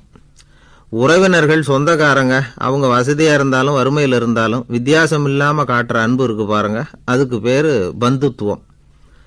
ஒரு எஜமானன் வேலையாள்கிட்ட காட்டுற அன்பு இருக்குது பாருங்கள், அதுக்கு பேர் தான் பட்சம். அவனும் தன்னை மாதிரி மனுஷன்தாங்கிற நினப்பு வேணும். ஒரு தாய் தன்னுடைய குழந்தை மேலே, ஒரு குழந்தை தன்னுடைய தாய் மேலே செலுத்துகிற அன்புக்கு பாசம்னு பேர். ஈருடல் ஓர் உயிர்னு நினைக்கிறது இது. ராமரும் கௌசலையும் இதுக்கு உதாரணம். தம்மை ஒத்த நண்பர்கள்கிட்ட செலுத்துகிற அன்புக்கு நேசம்னு பேர். வயசு, செல்வம், அந்தஸ்து, இந்த வித்தியாசமெல்லாம் பார்க்காம அவங்க சுக துக்கத்தில் சமபங்கு எடுத்துக்கிறது இது. கிருஷ்ணன் குசேலர்கிட்ட காட்டினது இந்த ரகம். வேலை செய்கிறவன் முதலாளிகிட்ட காட்டுற அன்புக்கு விசுவாசம்னு பேர். தேசத்து மேலேயும் தாய்மொழி பேர்லையும் செலுத்துகிற அன்புக்கு அபிமானம்னு பேர். தேசாபிமானம்னு சொல்கிறோமே, இதுதான். ஒரு கணவன் மனைவி பேரில் காட்டுற அன்புக்கு காதல்னு பேர். கடவுள் பேரில் செலுத்துகிற அன்புக்கு பக்தின்னு பேர். இப்படி அன்புல பல ரகம் இருக்கிறப்போ அதில் உள்ள வித்தியாசம் தெரியாமல் இடம் மாற்றி அன்பு காட்டினா இடைஞ்சல் தான். சரி, இந்த அன்பை பற்றி விஞ்ஞானம் என்ன சொல்லுது தெரியுமா? இதயத்தை பாதுகாக்கிறதுக்கு முக்கியமாக தேவைப்படுற ஒன்று இந்த அன்பு தான்னு சொல்லுது. நெதர்லாந்து விஞ்ஞானிகள் இதை ஆராய்ச்சி பண்ணியே கண்டுபிடிச்சிருக்கிறாங்க. கொஞ்சம் முயல் குட்டிகளை 2 பிரிவாக பிரித்தாங்க. 2 குரூப்புக்கும் கொழுப்பு அதிகமாக உள்ள ஆகாரத்தையே கொடுத்துக்கிட்டு வந்தாங்க. ஆனால் ஒரு குரூப்புக்கு வெறுமன ஆகாரத்தை கொடுத்ததோடு சரி, இன்னொரு குரூப்பு முயல்களுக்கு ஆகாரம் கொடுத்ததோடு நிறுத்திக்கல. அதுக்கு முன்னாடி கூண்டுகளை திறந்து விட்டு முயல்களை கொஞ்ச நேரம் எடுத்து கொஞ்சி விட்டு அதுக்கப்புறமா ஆகாரம் கொடுத்தாராம் ஆராய்ச்சியாளர். இந்த குரூப்புக்கு இதய பாதிப்பு 60% குறைச்சலாக இருந்துதான். சில நோயாளிகளுக்கு ஹார்ட் அட்டாக் வந்தாலும் அதை தாங்கிக்கிட்டு குணமாகிற சக்தி அதிகமாக இருக்குது. இது எப்படின்னு ஆராய்ச்சி பண்ணி பார்த்துருக்குறாங்க. அவங்கெல்லாம் மனைவி தன் பேரில் ரொம்ப அன்பாக இருக்கிறதாக நினைக்கிறவங்களாம் இருக்கிறாங்களாம். இதய நோயாளிகள் பல பேரை சந்தித்து இதய நோய் ஏற்பட என்ன காரணம்னு கேட்டிருக்கிறாங்க. அவங்க சொன்ன காரணம்லாம் சாப்பாடு சம்மந்தமாக இல்லையா, மனைவி அன்பா இல்லை, இப்படிப்பட்ட காரணத்தை தான் சொல்கிறாங்களாம். அதனால் இதயத்தை பாதுகாக்கணும்னு நினைக்கிறவங்க அடுத்தவங்க அன்பாக இருக்கிறது மாதிரி பார்த்துக்குங்க, அதுதான் முக்கியம். ஒருத்தர் முகம் பூரா பிளாஸ்டரி போட்டுக்கிட்டு வந்தார், ரொம்ப கோபமாக. என்னங்க ஆச்சுன்னு விசாரித்தேன். எல்லாம் உங்களால் தான் சார்னார். விவரமாக சொல்லுங்களேன். என்ன உங்கள் தகவலை கேட்டுட்டு ஒரு பூனைக்குட்டியை கையில் எடுத்தேன், அன்பாக அதை தடவி கொடுக்கறதுக்காக. ஆனால் அது முந்திக்கிட்டது, அது என் முகத்தை தடவி கொடுத்துட்டுது, முகம் பூரா நகை கீறல், அதுதான் இப்படி அப்படின்னார். அன்புல அறிவு சேராததுனால வந்த கோளாறு இது. ஒரு அரசனும் அமைச்சரும் ஒரு நாள் ரொம்ப சாவகாசமாக பேசிக்கிட்டு இருந்தாங்களாம். அரசன் அமைச்சரை பார்த்து ஒரு கேள்வி கேட்டிருக்கார். ஏங்க அமைச்சரே, ஆசை இல்லாத ஒரு மனுஷனால் இருக்க முடியுமா அப்படின்னு. ஏன் முடியாது, துறவி அப்படிங்கிறவங்கெல்லாம் அப்படிப்பட்டவங்க தானே அப்படின்னாராம் அமைச்சர். அவங்கெல்லாம் உண்மையிலேயே ஆசையை விட்டவங்க தானா அப்படின்னு கேட்டாராம் ராஜா. அப்படி தான் இருக்கணும் அப்படின்னாராம் அமைச்சர். அப்படின்னா ஆசையே இல்லாத ஒரு உண்மையான துறவியை நான் பார்க்கணுமேன்னார். அது என்ன பிரமாதம், அதுக்கு நான் ஏற்பாடு பண்ணுறேன் அப்படின்னு விட்டார் இவர். சொல்லிவிட்டு உடனே புறப்பட்டு போனார். அங்கே தேடினார். அப்புறம் தான் அவருக்கு புரிஞ்சுது உண்மை துறவியை கண்டுபிடிக்கிறது எவ்வளவு கஷ்டமான காரியம்னு. இருந்தாலும் ராஜா கிட்ட சொல்லியாச்சே, உண்மை துறவியை காட்டுறேன்னு. இப்போ என்ன பண்ணுறது, ராஜா கிட்ட சொன்னபடி நடக்கலைன்னா அவருக்கு கோபம் வந்துடும். அமைச்சர் ஒரு யோசனை பண்ணார். அவருக்கு ஒரு வழி தெரிஞ்சுது. அதுதான் சரின்னு முடிவு பண்ணார். அதாவது அந்த ஊரில் அவருக்கு தெரிஞ்ச நாடக நடிகர் ஒருத்தர் இருக்கிறார், நல்லா நடிப்பார். அவரை போய் பார்த்தார். இதை பாருப்பா, எனக்காக நீ ஒரு காரியம் செய்யணும்னார். என்னன்னு கேட்டார் அவர். நீ ஒரு துறவி மாதிரி கொஞ்ச நேரத்துக்கு நடிக்கணும். ராஜா வந்து உன்னை பார்த்துட்டு போகிற வரைக்கும் நடி, அது போதும். அதுக்காக உனக்கு 10,000 ரூபா தரேன் அப்படின்னார். அவர் எந்த காலத்தில் இவ்வளவு பணத்தை மொத்தமாக பார்த்துருக்கார். அதனால் உடனே சரின்னு ஒத்துக்கிட்டார். அமைச்சர் வந்து அரண்மனைக்கு திரும்பி வந்தார். என்ன அமைச்சரே, இன்னுமா ஒரு உண்மையான துறவி கிடைக்கலன்னார். உண்மையான துறவி ஒருத்தரை இப்போ தான் கொஞ்ச நேரத்துக்கு முன்னாடி பார்த்து பேசிவிட்டு வர்றேன். அவர் நம்ம ஊருக்கு வெளியில் குளத்தங்கரையில் உள்ள ஒரு ஆலமரத்துக்கு அடியில் உட்காந்துருக்கிறார் அப்படின்னார் இவர். அப்படின்னா உடனே புறப்படுங்க அப்படின்னார் ராஜா. பரிவாரங்களோடு புறப்பட்டார். அங்கே அந்த மரத்தடியில் அந்த ஆள் வேஷம் போட்டுக்கிட்டு துறவி மாதிரி உட்காந்துருக்கிறான். ராஜா நேராக போனார். அந்த துறவி காலில் பொத்துன்னு விழுந்து வணங்கினார். உடனே ராணியும் அவர் காலில் விழுந்தாங்க. அடுத்தபடியாக அமைச்சர் விழுந்தார். அவருக்கு தெரியும் இது நம்ம ஆள் தான்னு. இருந்தாலும் என்ன பண்ணுறது, நேரம். அப்புறம் பரிவாரங்கள்லாம் துறவி காலில் விழுந்து ஆசீர்வாதம் வாங்கிட்டாங்க. ராஜா அப்புறமா தங்கத்தட்டில் பொன்னையும் பொருளையும் வச்சு அந்த துறவிக்கிட்ட ரொம்ப பணிவாக நீட்டுறார். தாங்கள் தயவு பண்ணி இதை ஏற்றுக்கணும் அப்படின்னு வேண்டிக்கிட்டார். அந்த துறவி பற்றில்லாமல் அதை பார்த்தார். எல்லாத்தையும் திறந்துவிட்ட எனக்கு இதெல்லாம் எதுக்காக அப்படின்னு சொல்லி அதை மறுத்துட்டாராம். ஆஹா, உண்மையான துறவியை பார்த்துட்டோம் அப்படிங்கிற ஆனந்தம் அரசருக்கு. ரொம்ப நிம்மதியாக திருப்தியாக திரும்பி வந்தார் அரண்மனைக்கு. அதுக்கப்புறம் அமைச்சர் யாருக்கும் தெரியாமல் அந்த துறவிகிட்ட ஓடினார். சொன்ன பிரகாரம் பணத்தை நீட்டினார். இந்தாப்பா, நான் உங்ககிட்ட சொன்னபடி 10,000 ரூபா பணம் எடுத்துக்கோ அப்படின்னார். அந்த ஆள் ராஜா கிட்ட சொன்னது மாதிரியே எல்லாத்தையும் திறந்துவிட்ட எனக்கு இதெல்லாம் எதுக்காக வேணாம் அப்படின்னு விட்டாரான். நடித்த வரைக்கும் போதும்ப்பா, இனிமேல் இந்த நாடக வசனம்லாம் வேணாம், வேஷத்தை கலைச்சிரு, பணத்தை வாங்கிக்கோன்னார். இல்லைங்க, இது வேஷம் இல்லை, இது வசனமும் இல்லை, இது உண்மை. கொஞ்ச நேரம் துறவி மாதிரி நடித்ததுக்கே இந்த தேசத்து ராஜா, ராணி, அமைச்சர், பரிவாரங்கள் எல்லாம் என் காலில் விழுந்து வணங்குறாங்க. அப்படின்னா உண்மையான துறவியாக இருக்கிறது எவ்வளவு பெருமையான விஷயம். நான் உண்மையான துறவியாக ஆக போகிறேன், அப்படி முடிவும் பண்ணிட்டேன் அப்படின்னார் அந்த நடிகர். வேஷம் கூட எப்படிப்பட்ட விளைவுகளை உண்டு பண்ணுது பார்த்தீங்களா. நம்மால் ஒருத்தன் ரொம்ப வசதியாக தான் இருந்தான். ஒரு நாள் அவன் சொத்து பூரா திருட்டு போட்டுது. அதுக்கப்புறம் இவன் துறவி மாதிரி ஆகிட்டான். ஊர் ஊராக சுற்றினான். ஒரு குருநாதரை தேடி கண்டுபிடிச்சான். அவர்கிட்ட சீடனாக சேர்ந்துக்கிட்டான். அவனை பார்த்து ஒருத்தர் கேட்டார், நீ உண்மையான சீடன் தானான்னு. இல்லைங்க, சீடன் மாதிரி நடிச்சுக்கிட்டு இருக்கிறேன் அப்படின்னா. அது குரு துரோகம் இல்லையா அப்படின்னு கேட்டார்.